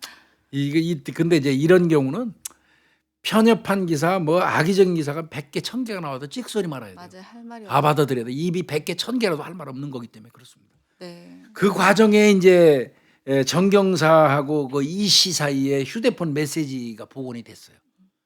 2013년 1월 1일부터 7월 27일까지 그러니까 7개월 정도 분량의 그 두 사람의 그 휴대폰 메시지가 복원이 됐어요. 네. 그랬더니 이상해요. 그 실종된 이 씨가 32번을 문자를 보냈어요. 네. 그리고 정경사는 딱 6번밖에 안 보냈어요. 총 38회가 나왔는데 그러면 이 씨가 실종된 이 씨가 정경사한테 많이 보낸 건 분명해요. 네. 그런데 이제 대체로 그 내용은 그냥 일상적인 대화였다고 그래요. 그리고 또 이제 수사 중일 때 7월 이제 드디어 또 CCTV 같은 게 하나가 더 나오네요. 네. 그러니까 그냥 CCTV 분석한다고 바로바로 그냥 나오는 게 하고 아니에요. 털고 가는 게 아니고 네. 거기서 못 찾고 포기하고 다른 데로 옮겼는데 이거를 재차 확인하는 팀이 있거든요. 이를테면 CCTV 경찰은 이렇게 합니다. 요 시간대에서부터 요 시간대는 김복준이가 해 그러면 제가 눈 빠지게 봐요. 그리고 제가 못 찾았습니다 하고 하면 이게 정리되는 게 아니에요. 그 시간을 다시 크로스 체크합니다. 김윤희한테 줘요. 네. 김윤희가 또 내가 본 시간을 또 봐요. 아까 김윤희가 봤던 거는 나한테 주고요. 네. 크로스 체크해서 보거든요. 그러다 보니까 내가 발견 못한 게 김윤희한테 발견될 때도 있고 이렇거든요. 그 수사 중에 7월 26일 날 밤 11시 19분경에 대야 터미널에서 나와가지고 대야 오거리 방향으로 걸어가는 모습이 나와요. 그건 그러니까 뒤늦게 발견한 거예요. 그렇죠. 터미널에서 내려서 그 이제 오거리 방면으로 가는데 거기서 이제 배가 고팠던 것도 있고 그런 것 덥다 같아요. 보니까 여름에 예. 그러니까 마트에 들어가서 물하고 아이스크림을 구입해요. 네. 맞습니다. 그러니까 이거는 이제 그걸 아셔야 돼. 아까 했다면서 아무것도 안 나왔다면서 그렇게 얘기하시면 안 된다는 거죠. 네. 크로스 체크해서 추후로 또 발견되는 거 있고요. 네. 그러니까 이제 또 그 근처 또 보겠죠. 대야 오거리 방면 뭐 대야 홈마트 그 인근 또 네. 뭐 숙박업소 뭐 그 주변에 있는 야산 전부 다 확인하죠. 그리고 이제 휴대폰을 안 걸으니까 공중전화로 꼭 연락할 거 아니에요. 공중전화도 전부 체크해요. 네. 그다음에 또 전통시장도 확인하는 게 있죠. 왜 확인하죠? 아까 옷 네. 갈아입었었던 전력이 있다 보니까 현재까지 지금 이어진 거는 아까 그 옷이었죠. 네. 그 영월에서 사 입은 옷. 그런데 또 바꿔 입을 수도 있잖아요. 그러니까 요런 그 얼룩무늬 모자를 쓰고 오고 뭐 아까 조끼 입었던 사람. 그런 사람이 와서 혹시 뭐 옷 사간 거 있습니까 하고 전통시장마다 댕기면서 또 탐문해요. 이게 네. 정말 쉽지 않습니다. 아직 총동원이 다 된 것 같아요. 예. 네. 그리고 이제 7월 30일이 됐어요. 이거 중요합니다. 네. 이게 굉장히 중요해요. 이게 못 찾고 있었잖아요, 계속. 그러니까 피해자에 대한 수색도 못 하고 하고 있는데. 있는 거죠. 그러니까 음. 도주, 용의자를 음. 추적할 뿐만이 아니라 피해자가 그렇다면 어디서 발견됐고 사례는 그렇죠. 어디 됐을까에 대한 수색도 일부 이루어지고 있는데 같이 하는 거죠. 예. 네. 그때 터미널 근처를 수색하던 도중에 예. 그 대하면 직영리 노상이래요. 예, 맞습니다. 거기서 피해자의 옷가지가 발견이 됩니다. 그게 7월 30일 날 아침 7시예요. 네. 7월 30일 날 아침 7시에 대하면 직영리라고 그러는데요. 아마 터미널 근처 수색 작업하는 과정에서 이제 이렇게 연장하다가 발견했는데 보니까 그때 아까 실종된 여성 네. 옷가지가 발견됐는데 옷이 날카로운 것에 의해서 다 찢기는 적이 있는 상태였대요. 이때가 사건 발생 6일째 되는 날이에요. 근데 이상하다. 분명히 이 근처 수색을 계속 했었는데 그때까지만 해도 없었는데 없었어요. 라고 생각이 들었던 겁니다. 근데 그때 상하이하고요. 속옷은 일단 발견이 되는데 그렇죠. 신발은 일단 신발 발견되지 분홍색 않았어요. 신발이었잖아요. 네. 발견이 안 됐어요. 그리고 그걸 전민 감식을 보냈더니 혈흔은 발견. 혈흔도 없었어요. 네. 음. 그래서 이제 그렇다면 한 가지 생각할 수 있는 거 있죠. 수색을 하는 도중에 분명히 없었는데 아니 6일째 되는 날 어느 떡하니 나타났다. 그럼 이거 정경사가 일부러 갖다 놔 걸 수도 있겠다. 그렇죠. 군산에 어차피 진입을 했으니까 이런 생각을 하게 된 겁니다. 그러니까 수사 혼선 주려고 일부러 옷을 그 근처에다가 이렇게 뿌렸을 개연성. 나중에 이제 화성 여대생 살인 사건 우리가 한번 할 건데요. 네. 그 분석 한번 할 건데 그 사건 제 관심 네. 많습니다. 네. 그거는 일부러 범인이 차를 타고 가면서 그 여성 그렇지. 속옷을 네. 전부 흩뿌려놨어요. 네. 그 경찰 아주 연맥해 버리는 사건이거든요. 그 나중에 한번 분석하겠습니다만은 하여튼 이것도 수사의 혼선을 초래하기 위해서 일부러 그 날카로운 옷으로 찢은 겉옷인 것 같습니다. 속옷하고 신발 같은 건 없고요. 상하이 옷 그러니까 이거는 그 근처에 시신을 유기하고 옷 벗겨가지고 찢어서 그 근처에 갖다 놓은 게 아닐까 또 이렇게도 생각해봐야 되고요. 네. 혼선 주려고 했을 수도 있고요. 네. 그렇지만 뭐 두 가지 경우에서는 다 두고 경찰은 수사해야 되니까요. 네. 근처에 있을 수도 있고 시신이 그렇죠. 일부러 혼선 주려고 여기다 갖다 버렸을 수도 있고. 네. 그래서 그 두 가지 다 두고 이때 이제 프로파일러가 투입이 됩니다. 네, 이제 지리적 프로파일링이라고 하는데요. 네. 실제로 이 사람이 도주했을 때 이 사람이 움직였던 반경 거리라든지 동선을 쫙 그리죠. 네, 그러면서 이동을 얼마만큼 할 것이라든지 아니면 이 사람 성격이 나오다 보니까 이 사람 성격상 그렇다면 도주를 했을까 아니면 지인 집에 잠입을 했을 것인가 아니면 폐가라든지 아니면 산으로 들어갔을까 이런 극단적인 선택했을까? 네, 이런 부분들에 대해서 종합적으로 이제 프로파일링을 하게 되는 거죠. 그 아마 그때 이제 아마 프로파일러가 투입이 된 것 같아요. 네. 우리 김유희 프로파일러 간 건 아니잖아 이거. 네, 저 옛날에 도주하는 사람 프로파일링 한 적이 있었거든요. 그래서 이제 그때는 그 은행에서 돈 훔치고 간 사람이었는데 실제로 진짜 어떻게 제일 먼저 하는 게 이 사람 성격이 어떠냐라는 걸 제일 많이 봐요. 그래서 보다 보니까 굉장히 담배를 좋아한다고 하고 뭐 영화를 좋아한다고 하고 뭐 이렇게 하더라고요. 그래서 그러면 진짜 저도 신기했었던 게 담배를 피우고 그다음에 자기가 뭔가 영화를 보는 걸 되게 좋아하고 그다음에 담배를 사러 나갈 수는 없잖아요. 만약에 이 도주를 하면서 계속 CCTV 잡힐 거고 그다음에 굉장히 불안해하는 성격이래요. 뭐 가만히 있지 못하는 성격이다 보면은 그렇다면은 도주 중에 뭘 할 수 있는 게 없다 보니까 전 영화를 보거나 불안해하니까 그런 면이 있을 수 있겠다라고 이제 그냥 그때 저희 팀장님이 강력계 수사하시는 분이셨거든요. 했더니 저 같으면 그럴 것 같은데요. 담배 왕창 사놓고 담배 피면서 아니면 TV 볼 것 같다. 그랬더니 처백해서. 네, 그랬더니 케이블 수사를 하신 거예요. 새로 저 영화. 네, 그러니까 케이블. 케이블을 단 수사를 하는데 지인들 중에 그 사람을 근래에 케이블을 설치한 놈을 본 거예요. 근데 그 집을 찾는 거구나. 찾았어요. 거기에서 저 처백해서 네, 담배 있었어요. 피면서 영화만 보는 거예요? 네, 그래서 저 그게 진짜 그게 지리적 프로파일링이에요. 네, 저도 너무 놀랐던 게 그러니까 뭐 저 실력으로 한 게 아니라 그냥 때려 맞췄나? 아니 그러니까 이 사람 실력이지. 그게 실력이지. 성격을 분석하다 네. 보니까 뭐 맞아요. 어떻게 있을 거다라고 생각을 했는데 저는 사실 케이블 수사까지 생각을 못했던 거죠. 그게 어떻게 보면 프로파일러하고 형사 그 케이블 수사는 김윤희 프로파일러가 생각해낼 수가 없지. 그러니까요. 김윤희 프로파일러가 할 수 있는 역할은 네. 영화를 좋아하니까 어디 처박혀서 영화 테이블 보든지 CD를 보든지 처박힐 거라는 거. 그 다음에 담배 좋아하니까 사로 안 나오니까 그 안에 박힐 거라는 거. 그 정도까지 해주면 그거를 프로파일러한테 들은 형사는 영화관 가는 건 불안할 거니까 이 새끼 어딘가 처박혀서 영화를 볼 텐데 그 영화는 볼 수 있는 방법은 케이블을 설치하는 수밖에 없잖아. 그러면 케이블 최근에 이 동네에 설치한 놈들만 추리면 그 집집마다 확인하면 그럼 잡을 수 있는 거지. 그래서 그건 형사의 몫이에요. 네. 그래서 그 지인들 중에 가까운 지인이 아니더라고요. 좀 먼 지인인데 다른 사람 이름으로 했죠. 네, 네. 그건 맞아요. 그 신세를 졌던 지인이 최근에 그 케이블 달아가지고 그 사람이 새로 얘가 왜 케이블 달지? 집도 이 집이 아닌데. 그래서 하다 보니까 그게 들어갔더니 범인이 거기 있던 거죠. 근데 이제 또 이게 얼빵한 형사들은 케이블 조사라고 시키면 처음부터 끝까지 다 가르쳐 줘야 되는 형사들이 있어요. 이 안 돌아가서 그런 친구들은 좀 나가줬으면 좋겠는데 또 그런 친구들이 나가려면 안 나가. 교수. 근데 가면 이름 그 확인하고 오면 이름만 확인하고 와. 김소똥이만 보고 오는 거야. 그러니까 그게 진짜 그런 이제 그것도 또 어떻게 보면 참 수사도 역량의 차이가 많이 있어요. 천차만별. 하여튼 뭐 이 지리적 프로파일링 하다가 또 나 요즘에 저 현직 직원들한테 욕 엄청 먹는데 조심해야 되는데 하여튼 뭐 그렇고요. 자 이제 검거로 갑시다. 네. 이제 많이 돌아왔습니다. 지금 시작해서부터. 네, 근데 10일 정도로 진짜 사건 발생 10일째 되는 날이죠. 네. 8월 2일 18시네요. 네. 이것도 저는 이것도 참 난 유감스러워요. 이렇게 어렵게 추적했으면 군산경찰서 직원들이 잡았어야 돼요. 이게 그러니까 안타깝더라고요. 근데 설명해 주시죠. 어떻게 잡혔는지. 그 부여경찰서의 그 백강지구대 이희경 경위가요. 예. 비번이었던 거죠. 비번이었대요. 네, 그래서 비번이다 보니까 이렇게 주변에 돌아다니는데 어떤 남자가 이렇게 자전거를 타면서 자전거를 끌고 갔답니다. 끌고 탄 것도 아니고.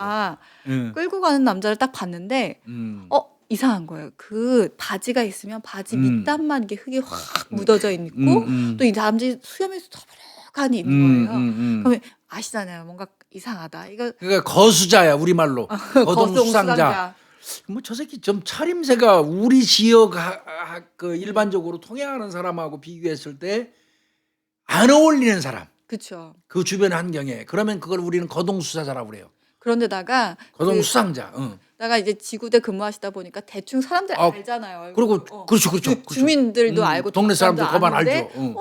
저거 우리 동네 놈 아닌데. 그러니까 딱 발견을 하셨던 거예요. 구지지 해가지고 뭐 잔뜩 묻히고 가면 나라도 한번 검문해 보고 싶거든요. 경찰이라면. 네. 그런 대상자인데다가 얼굴도 아주 이거요. 저 새끼 저 상다구리가 수배 전단에 나오는 놈하고 비슷한 거예요. 그러다 보니까 살살 쫓아갔나 봐. 대단하신 것 같아요. 대단해요. 이희경 경이죠. 난 네. 여자인 줄 알았더니 남자예요. 이희경 경이. 근데 미행하다 보니까 따라가 그놈 자전거 끌고 따라가니까 이 새끼 어디로 갔어요? PC방. 맞습니다. 네. 논산 사람이 아니에요. 이게. 근데 아마 부여지구대에 근무하지만 그 사는 데는 논산인가 봐요. 논산 거주하는 사람 분명히 아닌데 PC방으로. 이제 이분 생각은 그런 거죠. 지금 뭐 밑단에 흙이 잔뜩 묻어 있고 수염도 못 가고 세수도 안 한 놈이 이 근처에 연고가 있다면 자전거 끌고 가서 집에 가서 먼저 씻고 나오잖아. 그쵸. PC방을 가도. 네. 근데 씻지도 않고 PC방부터 가는 거 좀 이상한 거거든. 네. 그러니까 아마 살살살 쫓아가 가지고 그 PC방에 들어가는 거 보고 확인한 다음에 지구대를 신고해요. 네. 그래서 그러니까 부여경찰서 아니니까 이 사람도 남의 지구대죠. 논산에 있는 지구대에다가 신고를 한 겁니다. 네. 그러니까 경찰 2명이 왔어요. 네. 그러고 나서 딱 갔다 보니까 이 수상한 사람이 인터넷을 하고 있던 겁니다. 맞아요. 그러니까 경찰관 가서 저 신분증 좀 제시해 주시죠. 그랬더니 딱 경찰관 보고 이제 안 거죠. 아는 거지. 나 걸렸구나. 네. 빨리 포기하는 거죠. 경찰이기 때문에.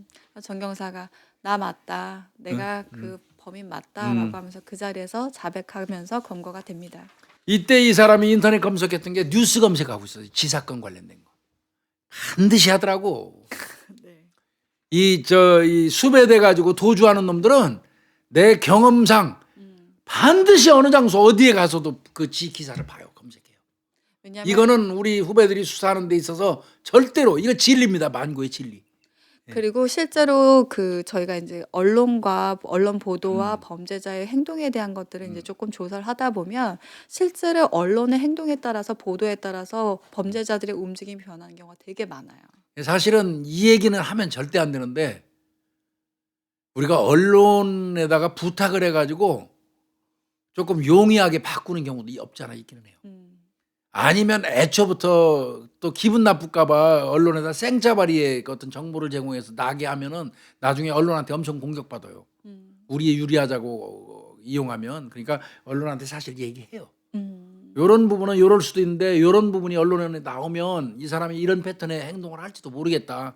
혹시 뭐 이게 좀 그 추정이라는 형태로 좀 보도가 나갈 수도 있겠냐 해서 그쪽이 양해가 되면 그렇게 하면 그 언론을 보고 거기에 맞춰서 행동하는 범인들이 없잖아 있기는 해요. 제가 정상적인 그 수사 기법을 다 솔직히 말씀 못 드려요. 그렇죠. 네. 진짜 솔직히 말씀드려서 1000가지가 넘는 수사 기법이 있습니다. 솔직히.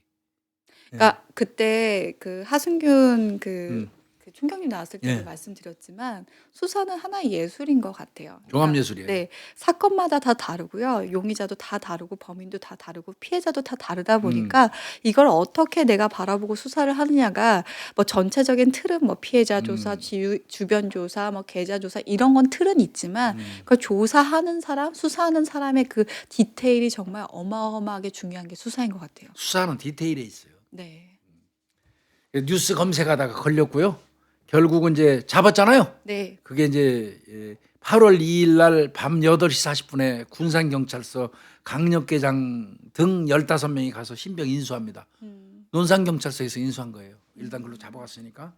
그리고 이제 잡아오면서 당연히 제일 먼저 묻는 게 뭐겠습니까? 너 왜 죽였니? 또 거기다가 어쩌... 제일 중요한 거는 그 여성 어딨냐죠. 맞아요. 1번이 그 여성 어딨냐죠. 그렇죠. 그렇죠. 그렇죠. 너 그다음에 그 여자 어떻게 했냐 물어보는데 묵비권 행사합니다. 이 새끼가 끝까지 애매기는 거예요, 이놈이. 응? 자백했으면 끝까지 애매기는 거예요. 묵비권 행사는 이것도 애먹는 거거든요. 묵비권은 제가 늘 말씀드리지만 피의자의 권리예요. 그러니까 이거는 뭐 형사들이 물어봐 갖고는 뭐 이빨도 안 들어가는 거예요. 그러니까 이 경우에 또 하는 방법이 있죠, 그렇죠? 우리가 이것도 또 어떻게 보면 뭐 일종의 수사 기법이기도 해요. 그러니까 사실은 마음을 털어놓을 수 그렇습니다. 있는 사람, 그러니까 계속 쫓아다녔잖아요. 자기도 불안. 엄청 미워했을 거예요, 형사들은. 동료래도. 그러니까 말이 곱게 안 안 나갈 나오죠. 거예요. 근데 도주를 하니까 본인도 지쳤을 거고 음. 사실 여기서 뭔가 내려놓고 싶은데 아직까지는 이 사람들한테는 내려놓고 싶지 않은 거죠. 그때 이제 무너지게 할 수 있는 방법.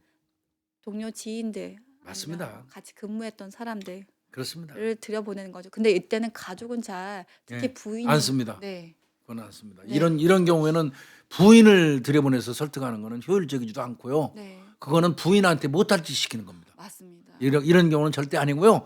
이 경우는 옆에 가장 친한 친구나 그 같이 근무했던 동료가 제일 효율적입니다. 네. 특히나 또 아까 말씀하신 것처럼 2인 1개조잖아요. 네. 조원 조장으로 활동하는 그 사람이 제일 효율적입니다. 그리고 일단 내가 수사를 한 거에서 배제되잖아요. 동료다 보니까. 그렇죠. 그다음에 그러니까 가장 어떻게 보면 이 지금 정경사한테는 가장 라포를 형성하기 좋은 사람인 것 같아요. 그래요. 그래서 같이 근무했던 동료를 시켜가지고 설득을 해서 결국 자백을 하죠. 그 자백을 한다는 얘기는 바꿔서 얘기하면 시신을 유기한 장소도 되고, 이제 왜 범행했는지 이유도 되겠죠. 네. 그리고 이제 얘가 다시 뱅뱅뱅뱅 돌아서 군산으로 다시 돌아왔잖아요. 네. 그 돌아온 이유는 형사들도 궁금했을 거 아니에요. 너 왜 와? 아예 멀리 도망가 버릴 텐데 27일 날이 지 딸 생일이었답니다. 그래서 얼굴 마지막으로 한 번 보고 극단적인 선택을 하려고 했다는 겁니다. 근데 결국 못 죽고 30일까지 버텼던 거죠. 8월 2일까지. 네. 이게 그건 뭐 본인이 한 얘기예요. 극단적인 선택을 진짜 하려고 생각했는지 모르지만 이 부분은 마음이 아프더라고요. 27일 날이 실제로 딸 생일이 맞답니다. 정경사 딸의 생일이 맞대요. 뭐 아무리 죄를 지은 범인이라고 하더라도 자기 딸 생일 날 얼굴 한번 멀리서라도 보고 싶다 하는 얘기는 뭐 이해할 수 있을 것 같아요. 근데 본인이 딸을 못 봤죠. 거기에 다 잠복을 하고 있을 거라고 알고 못 있기 보죠, 때문에 못 보죠. 볼 수도 거기까지 없고. 갈 수 없는. 그리고 또 더 나아가서 보면 지는 사람을 죽인 놈이 뭐 할 말은 없죠. 자, 이제 다 풀었습니다. 어디다 버렸냐면요. 결국은 수색 실패는 맞아요. 네. 애초에 월연리 그 인근에 있는 공패가 다 뒤졌다고 그랬잖아요. 거기서 나왔어요. 월연리 소재의 폐버섯 공장 창고 뒤편에서 시신으로 발견된 여성이 나옵니다. 그러니까 묻었으니까 덮어놓고 묻었으니 내 솔직히 이런 말씀 드리면 안 되는데 말 나온 김에 얘기할게요. 수색하려면 좀 제대로 해야 돼. 제대로. 예전에 신창원이가 청계산에 나타났다고 그래서 내가 얘기 접때 얘기했죠. 네, 네. 산을 이제 이렇게 있으니까 산을 에워싸요 형사들이. 그래서 일직선으로 올라가면 토끼머리라도 잡는데요. 시키는 새끼들은 돌대가리예요. 산이 올라가다 보면 절벽도 있고 구릉도 있는데 그래 올라가라고 뺑줄로 서서 그대로 올라가면 잡는다고 생각하는 이론적으로 생각하는 새대가리들이 있는 가다 보면요 전부 일렬로 가고 있어요. 산길 따라서 다 일렬로 가요. 일렬로. 왜냐하면 길이 없는 데를 가는 게 어렵기 때문에 말도 안 되는 소리거든요. 보통 등산로라든지 길이 만들어진 그러면 데밖에 없거든요. 나중에 보니까 무슨 산보 온 거 마냥 일렬로 쭉 청계산 올라갔다가 정상 찍고 일렬로 쭉 내려와요. 내가 그때 생각한 게 수색은 이건 아니다. 이 경찰 수색이 문제 있다. 그래서 수색 기법이라는 걸 한참 썼었어요 제가. 교수님 안 하신 게 없으셔. 하여튼 이 폐버섯 공장도 같지만 덮어놓거나 이랬기 때문에 관심 있게 보지 않으면 발견 못했던 것 같은데. 근데가 이 폐버섯 농장이 냄새가 엄청 심하게 난대요. 그렇죠. 어차피 냄새가 나는 곳이었고요. 네, 시신 찾았습니다. 네. 에이. 그래서 보온천에 보온천인가? 예, 보온 저 그 폐버섯 같은데 이게 저 지붕 같은데 싸고 이렇게 하면 해야지 이 보온이 되잖아요. 그런 천이 있어요. 당구장 우리 김윤희 프로파일러는 저도 당구 안 당구장 쳐서 압니다. 알아? 당구장 같은데 천 깔아놓은 거 이렇게 있고. 네네, 녹색천. 그 다음에 저 비닐하우스 위에다가 아주 투박한 그 천으로 이렇게 탁 막는 거 있어요. 보온시키는 하고 그런 그 보온천이에요. 거기 쌓여가지고 쌓여 있었고요. 이제 삽을 아까 이제 묻어놨었던 거잖아요. 근데 부패가 많이 진행이 됐었다고 합니다. 워낙 그날이 7월이었기 때문에 구더기도 좀 있었고요. 키도 작네요. 이 여성분이 155cm에 25kg. 그럼 도대체 어떻게 된 거예요? 이거? 25kg는 아마 그냥 이제 아마 부패가 많이 진행되다 부패가 진행되는. 보니까 25kg가 나갔을 거고요. 그다음에 이제 뭐 연골 조직 같은 경우는 백골화가 이미 진행이 그렇죠. 됐었다고. 머리나 목. 근데 네. 머리하고 목을 꼭 봐야 되거든요. 경찰이 현장에 나가서 물론 남성과 여성에 따라서 다르긴 합니다만 여성이 저 사망에 있으면 그 경찰이 현장 나가서 제일 먼저 보는 게 목. 그다음에 이제 두부, 머리. 그다음에 그 중요 부위. 네. 이 성폭행 이후에 살해했을 개연성이 오기 때문에 경찰이 제일 집중해서 보는 거고 또 뭐 남자들 같은 경우는 뭐 목하고 머리는 뭐 일반적입니다. 네. 거기 가장 치명적인 곳이기 때문에 대체로 사람 살해하는 방법 중에 제일 많이 하는 게 경부압박식 식사잖아요. 네. 목 졸라서 액살. 네. 그래서 목은 많이 봅니다.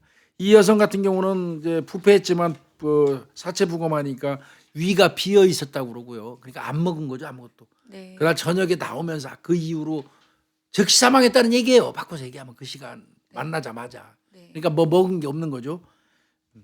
그다음에 이제 아까 교수님 목을 본다고 하셨잖아요. 근데 목이 이제 설골골절. 네, 아마 되게 많이 세게 눌렀던 것 같아요. 그러니까 일반적으로 목을 졸라서 손으로 목을 졸라서 사망한 사람은 공통적으로 나오는 현상이 목뼈가 부러집니다. 네. 설골골절이라고 그러죠. 설골골절.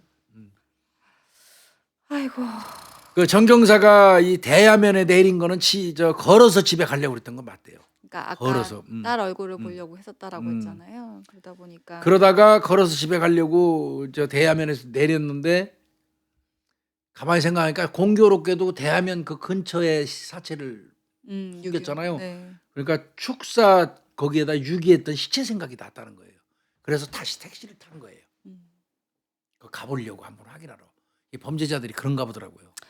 자기가 살해하고 시체 유기해놓고 거기 또 가보고 싶은가 봐요. 이게 진짜 케이스 바이 케이스인 것 같기는 음, 해요. 그러다 보니까 이제 약간 소심하거나 음, 뭔가 그런 사람들이 더 많이 확인을 해 보는 것 같기도 하고 음, 이제 약간 연쇄살인범 중에서는 그 자신의 어떤 음, 환상을 다시 충족시키기 가려고 하는 경우가 있는데 일단 다시 가서 아마 확인을 교수님 말처럼 확인을 음. 했던 것 같습니다. 그러니까 저 대야면에서 내려가고 택시를 타고 아까 월영교회 앞에다 내려줬다고 그래서 그 근처 막 뒤졌잖아요. 음. 경찰들이.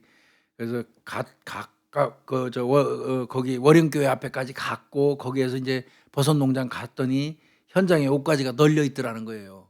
그때 미처 수습도 못하고 그 사체에 숨기는 하고 음. 그 옷가지 챙겼고 그래서 비닐에다가 옷가지를 담아가지고 이제 집으로 가고 있다가 가는 도중에 그 길에 경찰 검문하는 그 폴리스 그 경광등이 보였던 거예요. 그러니까 아 이건 난 집에 못 가는구나. 네. 포기하고 비닐봉지를 그 인근 농로에다가 버렸는데 그게 30일 날 발견된 거예요. 그쵸. 네. 그러니까 더 갖고 있으면 본인도 음, 추적을 당할 수도 있고 음, 의심받을 수 있으니까 그 음. 버린 건데요. 그리고 이제 주로 도망 다닐 때는 수로만 타고 다녔대요. 음. 그러니까 이 바지락이 다 흙으로 더 젖은 거예요. 자전거 샀답니다. 걸어 다니기 힘드니까. 음, 네.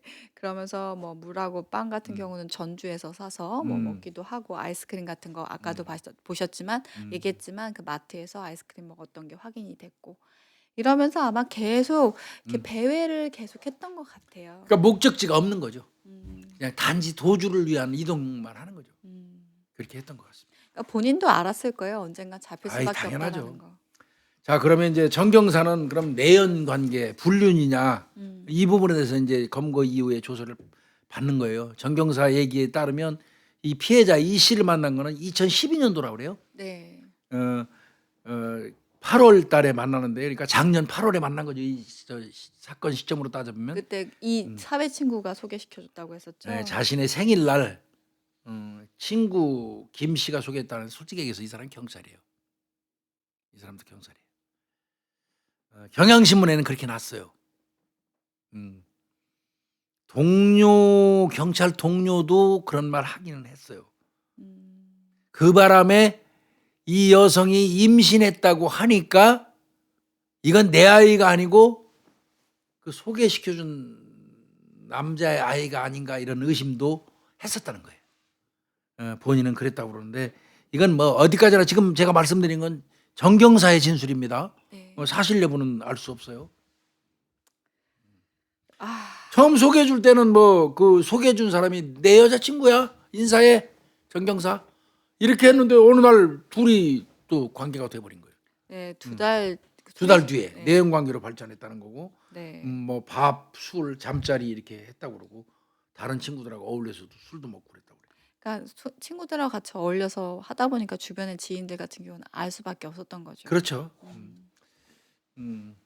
근데 이제 뭐 본인 얘기입니다. 이건 어디까지나 이것도 괜히 그 피해자분의 또 어떤 그 명예하고 관련된 부분이라 네. 제가 단서를 꼭 달고 말씀드려요. 네. 그 피해자가 뭐 정경사에게는 시도 때도 없이 연락을 해서 부담스러웠다. 새벽에도 문자 보내고 막 그래서. 네. 근데 아까 저 문자 주고받은 거 보면 32번을 여성분이 일방적으로 한 건 맞아요. 정경사가 한 건 6번밖에 없었고. 어, 다가 파출소도 찾아왔었나 네, 봐요. 파출소도 찾아왔고 그래서 좀 불편했대요. 그래서 그만 만나야지 하는 생각을 했었다는 거예요. 음. 그래서 8월에 만나고 그 이듬해 4월 달부터는 관계도 소원해졌다는 거예요. 그리고 막 음. 이 여자가 자꾸 저 문자 보내서 자기는 스팸 처리했다. 음. 뭐 이렇게 답장도 안 하고 스팸 처리도 했었다.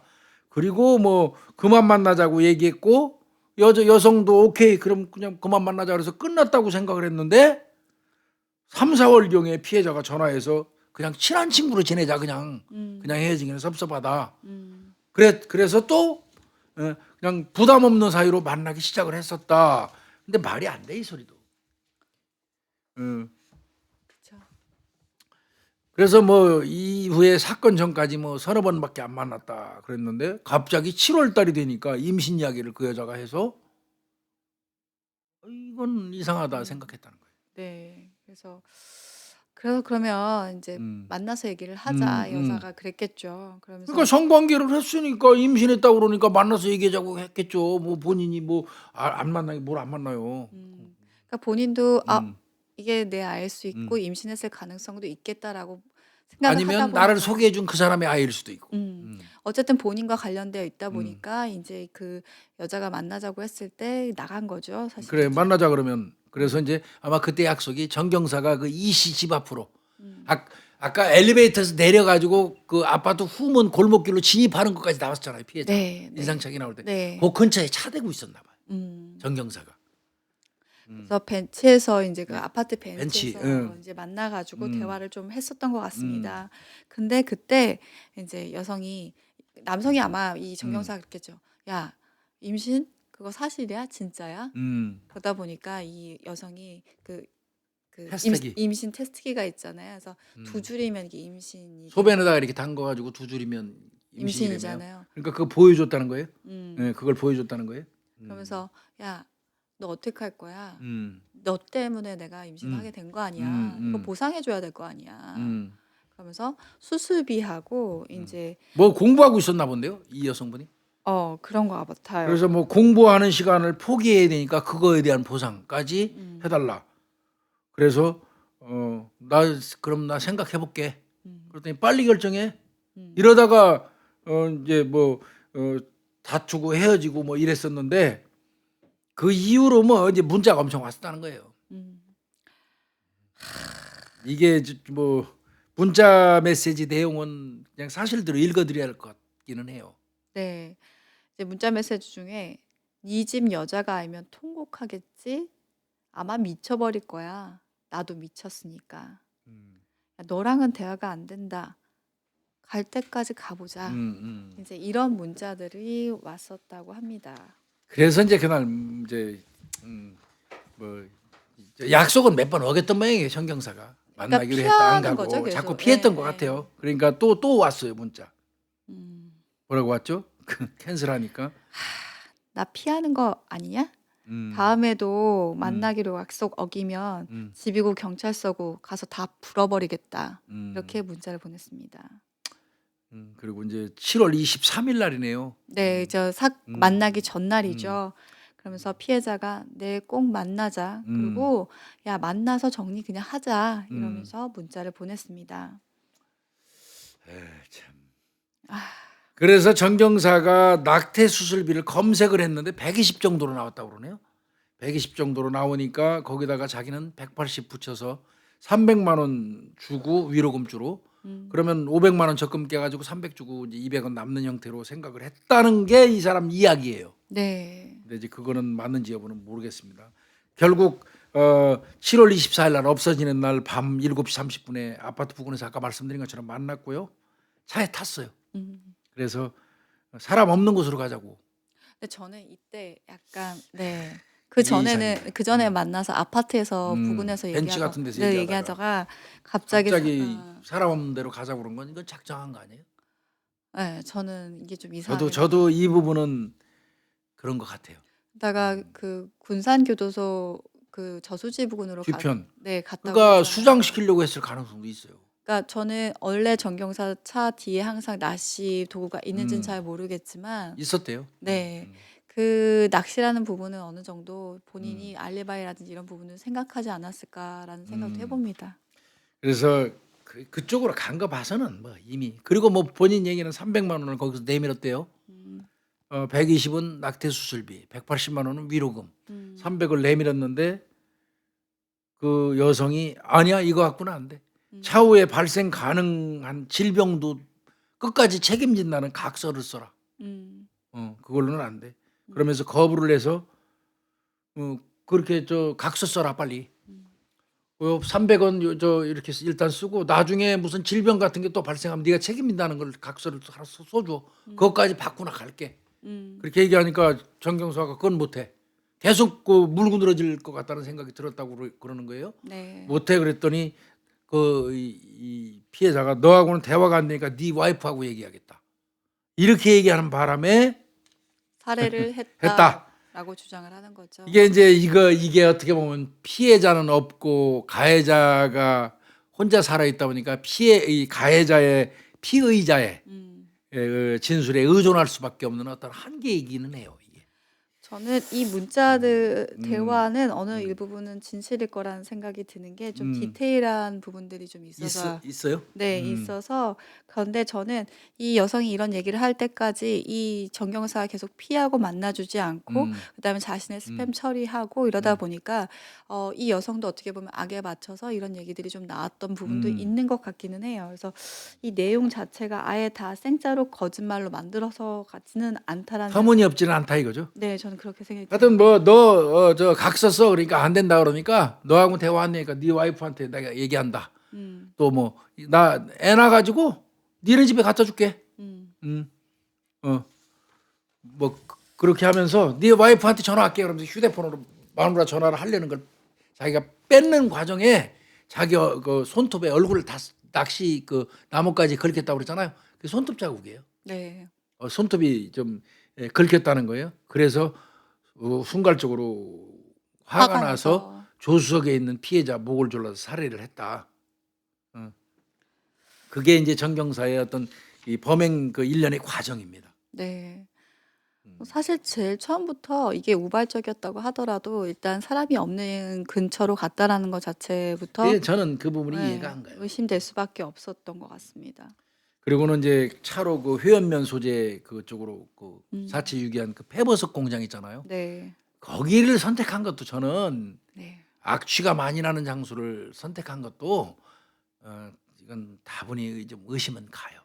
의혹이 가요. 그리고 저 아까 교수님 그 생각을 했었는데 삽이 원래는 그러면 파출소에 있었던 삽인 거잖아요. 그렇죠. 그거 제자리. 잠깐 퇴근했다 다시 와서 있다가 나갈 때 삽 가져간 거예요. 네. 그렇다면 이건 일련의 과정이 계획적일 수 있어요. 그러니까 그게 아니더라도 최후까지 자신은 머릿속에 있었다라는 것이 그러니까 300 주고 정리해서 끝나면 끝나고 안 되면 끝장 봐버리자 이런 생각을 했을 개연성도 저는 있다고 봐요. 저도요. 그리고 옷이 벗겨지지 않아서 유리 조각으로 잘랐다고 그러는데 이것도 웃겨요. 아니 유기할 거면 뭐 구태여 옷을 벗기면서 유리 조각으로 어렵게 찢어가면서 시신의 옷을 벗길 생각을 하죠. 우발적으로 범행하고 얼떨결에 사체 유기하는 사람이라면 그런 행동 안 하거든요. 이거 저 시신에서 옷을 벗기는 이유는 시신이 누군지 누구예요? 당장 드러나지 말라는 의미도 있고 부패를 빨리 빨리, 진행시킨다는 네. 의미도 있거든요. 네. 그래서 저는 이 부분 이 사람이 얘기한 거에 대한 뭐 여러 가지 모순을 찾는다 그러면 많이 안 맞는 것 같고요. 네.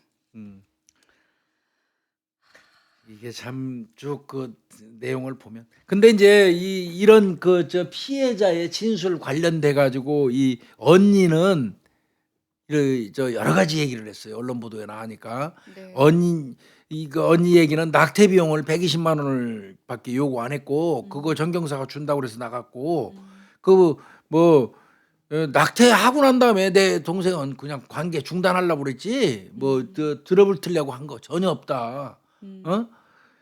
그러고 저 내가 만약에 무슨 일이 생기면 그 사람이 나 죽인 거라고 알고 있어라 이런 말까지 했다는 거예요. 그러니까 뭔가 위협이 있었다는 거를 암시했다는 거예요 자기한테. 이것도 이제 또 언니의 이야기이긴 한데요. 그러니까 뭐 사실 이 정경사와 좋지 않았던 관계였다라는 걸 언니는 이미 알고는 있었던 것 같아요. 네, 그러니까요. 네. 그리고 이게 이제 조금 애매한 부분이 있는데요. 네. 7월 11일 날 피해자한테 전화를 받은 그 친구가 있어요. 네. 근데 이게 그 친구, 남성이었어요. 예, 그 친구의 진술에 따르면 다른 남성을 만나고 있었던 것 같아요. 이 여성이 그 남성, 그러니까 그 남성한테 전화를 내 가지고 나 생리해 이런 말을 했다는 거예요. 그러니까 정경사 만나면서 다른 남성이 있었나 보죠. 근데 그 남성이 또 그렇게 증언을 했어요. 나한테 전화했을 때는 생리한다고 그랬다. 7월 11일 날. 그러니까 이게 여러 가지를 생각할 수 있을 것 같아요. 진짜 실제로 월경을 하고 있었던 건지 아니면 자신이 임신의 상태였기 때문에 다른 남자와 관계를 가질 수 없기 때문에 그걸 핑계 대는 하고 그러려고 나 이제 생리한다고 얘기한 할 수도 건지 뭐 있고. 네. 그건 여러 가지 생각할 수 있겠네요. 근데 하여튼 뭐 언니는 분명히 임신이라고 얘기를 했고요. 네. 어느 게 정확한지는 좀 맞아요. 이건 뭐 말할 수 없을 것 같고 근데 국가수 결과를 그럼 또 이제 네. 궁금해하시겠죠? 네. 국가수에서는 태아 형성 흔적은 없답니다. 네. 근데 단서를 붙였어요, 국가수에서. 부검 저 부패잖아요. 네. 부패인데다가 임신 음. 초기 같은 경우는 그것이 확인이 안 될 수 안 될 수도 있다. 있다라고 그러니까 했기 때문에 이건 네. 확인이 이거는 정확한 판단은 유보할 수밖에 없어요. 아닐 수도 있고 맞을 수도 있고. 왜 그러냐면 또 이게 임신한 게 아니라고 판단이 되면 가족 유가족 입장에서는 동생이 졸지에 꽃뱀 돼 버리는 거 아니에요. 네. 그러다가 돈 꽃뱀짓 하다가 속된 말로 살해당한 것처럼 인식될 수도 있잖아요. 네. 유가족 입장에서는 그러니까 아니고 그리고 두 줄 그 테스트하기도 언니도 봤다는 거예요 분명히. 그러니까 그것도 맞는 것 같기도 하고. 하여튼 이거는 내가 판단할 때는 과학적 근거에서 똑 부러지게 나오지 않았기 때문에 이거는 단정 지을 수는 없을 것 같습니다. 네. 이거 재판 과정에 이제 이 그 과정에서 이 그 검찰은요 경찰의 위치에서 살인하고 네. 그다음에 유기하고 네. 은폐 시도하고 초기에 범행 부인하고 도주하면서 동선 막 왔다리 갔다리 하면서 수사 혼란 초래하고 합의도 끝까지 안 했죠. 네. 그러고 이제 그러다 보니까 가족들이 강력 처벌을 요구하고 그래서 20년 구형했었어요. 네. 근데 이제 변호인은 뭐라고 얘기했냐면 초범이다. 음. 뭐 그럼 살인 사건이 초범이지 무슨 뭐 살인 사건이 뭐 그러면 재범 3범이면 뭐 큰일 나게. 그다음에 14년 동안 모범 경찰관이었다. 뭐 표창도 많이 받고 그랬다. 표창 뭐 저는 현직에 있으면서 500장도 넘게 받았어요.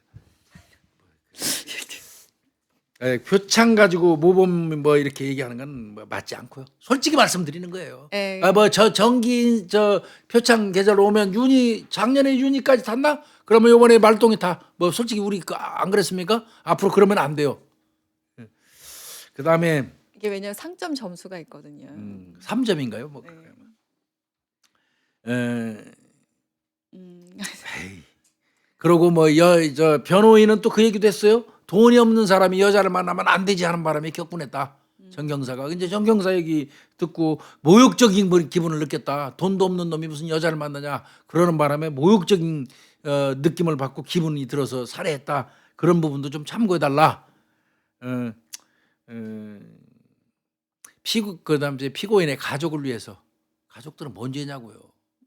지가 보고 싶어했다는 딸이라든지 자기 아내는 뭐가 되냐고요.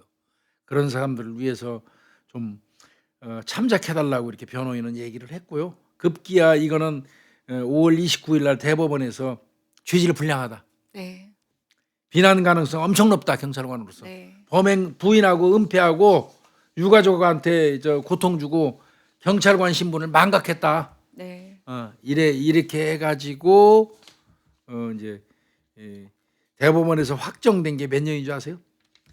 20년 구형했었는데 14년입니다. 14년. 항소심에서 14년 받은 겁니다. 그래서 또 이게 형량이 너무 적다고 난리가 났었어요. 그러니까 지금 들으시는 아마 지금 구독자분들, 애독자분들 같은 경우도 14년 이렇게 생각하셨을 것 같아요. 왜냐하면 경찰관이 범행을 저질렀고 이 수사에 대해서 혼선을 준 것도 그렇고 자신이 부인한 면도 있는데 어떻게 14년을 14년을 선고를 내려라고 생각하실 것 같아요. 맞습니다. 하여튼 뭐 결과적으로 검찰은 20년 구형, 대법원에서는 14년 확정. 지금 수감 중에 있죠. 네, 13년이니까 2013년 딱 반사. 절반 살았나요 네. 지금? 언젠가는 이제 만기 출소돼서 나올 텐데 나오면 평생 동안 반성하면서 피해자에 대해서 미안한 마음 가지고 반성하면서 살고 그다음에 가족들한테 네. 정말 그 가장으로서 잘했으면 좋겠어요. 이거 군산서 강력 1팀에서 맡았거든요. 김명곤 팀장 고생했고요. 김정환 그 강력계장 뭐 경기청 전북청 뭐 등등 굉장히 고생들 많이 한 그런 사건입니다. 사실 경찰관이 경찰관을 수사하고 쫓고 수사 조서를 작성해서 검찰까지 넘겼을 때 사실 그 기분이라는 거는 어렵죠. 네. 어렵죠. 동료 경찰관들이 후기 남겼죠. 시민의 신뢰가 갈수록 땅에 떨어지는 것 같아서 너무 우려스럽다. 군산 직원들이 얼마나 힘들었겠어요. 응? 동료 경찰관을 잡겠다고 맨날 며칠을 헤매고 다녔다. 응? 자정 노력이 필요한 때다. 사과로 끝날 일 아니다. 이거 그렇게 얘기했어요. 그 경찰서에서 근무를 하다 보면 사실 뭐 아는데. 친하지는 않더라도 다 알아요, 얼굴을. 다 알아요. 네. 그러다 보니까 깜짝 놀라는 거. 아, 제가 거기 그러니까. 거기 파출소 누구 경사가 아마 청천벽력이었을 거예요. 그리고 14년 정도 한 군데서 근무했으면 그 직원들 거의 다 알아요. 네. 그다음에 묵묵히 근무하는 다른 경찰관들 사기가 엄청나게 저하됐다 이런 얘기했고요. 이 사건은 2013년도에 전북 도민이 선정한 뉴스 1위입니다. 전북 뉴스. 이 되게 바람에 중요했죠. 네. 군산서장 직위해제됐죠. 최종선 총경 네. 직위해제됐고요. 근데 이게 제가 참 이게 보니까 이 군산이 왜 연장 그랬나 몰라요. 사실은 군산에서 이게 2013년도 일어났잖아요. 네. 2009년도도 경찰관이 살인 사건이 일으켰어요. 이것도 또 이게 내연관 맞습니다. 2009년도 4월 29일 날 그 10시 10분에 군산시 경양동에 있는 그 미용실에서 군산 경찰서가 뭐 이건 얘기해도 돼요. 그 나운지구대 소속 조모 경위가 46살 먹은 사람이 그 미용실 여주인을 짝사랑했어요. 네. 37살 먹은 여주인을 짝사랑해 갖고 나하고 살래 말래 하다가 그 미용실에서 싸움이 벌어졌고 이 여성을 아마 가격을 했던 것 같아요. 그래서 이 여성은 나중에 발견됐을 때 뭐 피를 흘리고 있었고 본인은 네, 이제 그 총으로 총으로 자기는 지급받은 총으로 이제 극단적 선택을 했던 거죠. 중태 상태에서 발견됐다가 나중에 병원에서 사망했어요. 조경희 같은 경우. 그때도 군산경찰서장 직위해제됐거든요. 네. 그러니까 군산서장들이 이 그 직원들에 의해서 직원들이 의해서 그만두는 사례가 많은데, 그래서 제가 늘 말씀드리지만 솔직히 얘기해서 경찰청장 모가지 비트는 건 순경이에요. 순경이 마음 한번 잘못 먹고 엉뚱한 행동 한번 하면 그냥 집에 가는 겁니다. 높은 데 있다고 들먹거리고 군림하려고 그러면 안 돼요. 네. 물론 사고 쳐가지고 그렇게 하는 놈들 나쁜 놈들이지만 그래서 사실 제일 중요하게 생각하는 것 중에 하나가 자체 사고예요, 자체 사고. 자체 사고 정말 중요해요. 네, 그 서 안에서 자체 사고, 즉 직원들이 하는 자체 사고를 방지하는 것 자체가 굉장히 가장 큰 임무 중에 그러면. 하나예요. 네, 네.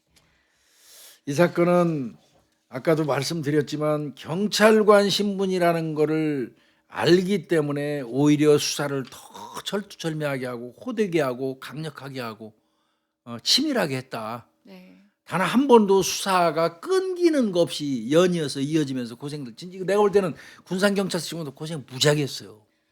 네. 그럼에도 불구하고 경찰 입장에서는 입이 100개라도 할 말이 없는 사건. 그리고 전 조금 더 아쉬운 거는 뭐 이거는 진짜 어떻게 보면 살아계신 가족분들도 있고 뭐 있지만 저는 경찰관이 저지른 강력 범죄에 대해서는 직무 범죄도 마찬가지지만 더 강력하게 처벌을 해야 된다라고 생각을 해요. 맞아요. 그런 입장에서 14년이 나왔다는 건 뭐 정경사 가족분들도 있고 지인도 있겠지만 저는 좀 안타까워요. 네. 나는 아까 말씀드린 것처럼 계획이라는 냄새가 나요.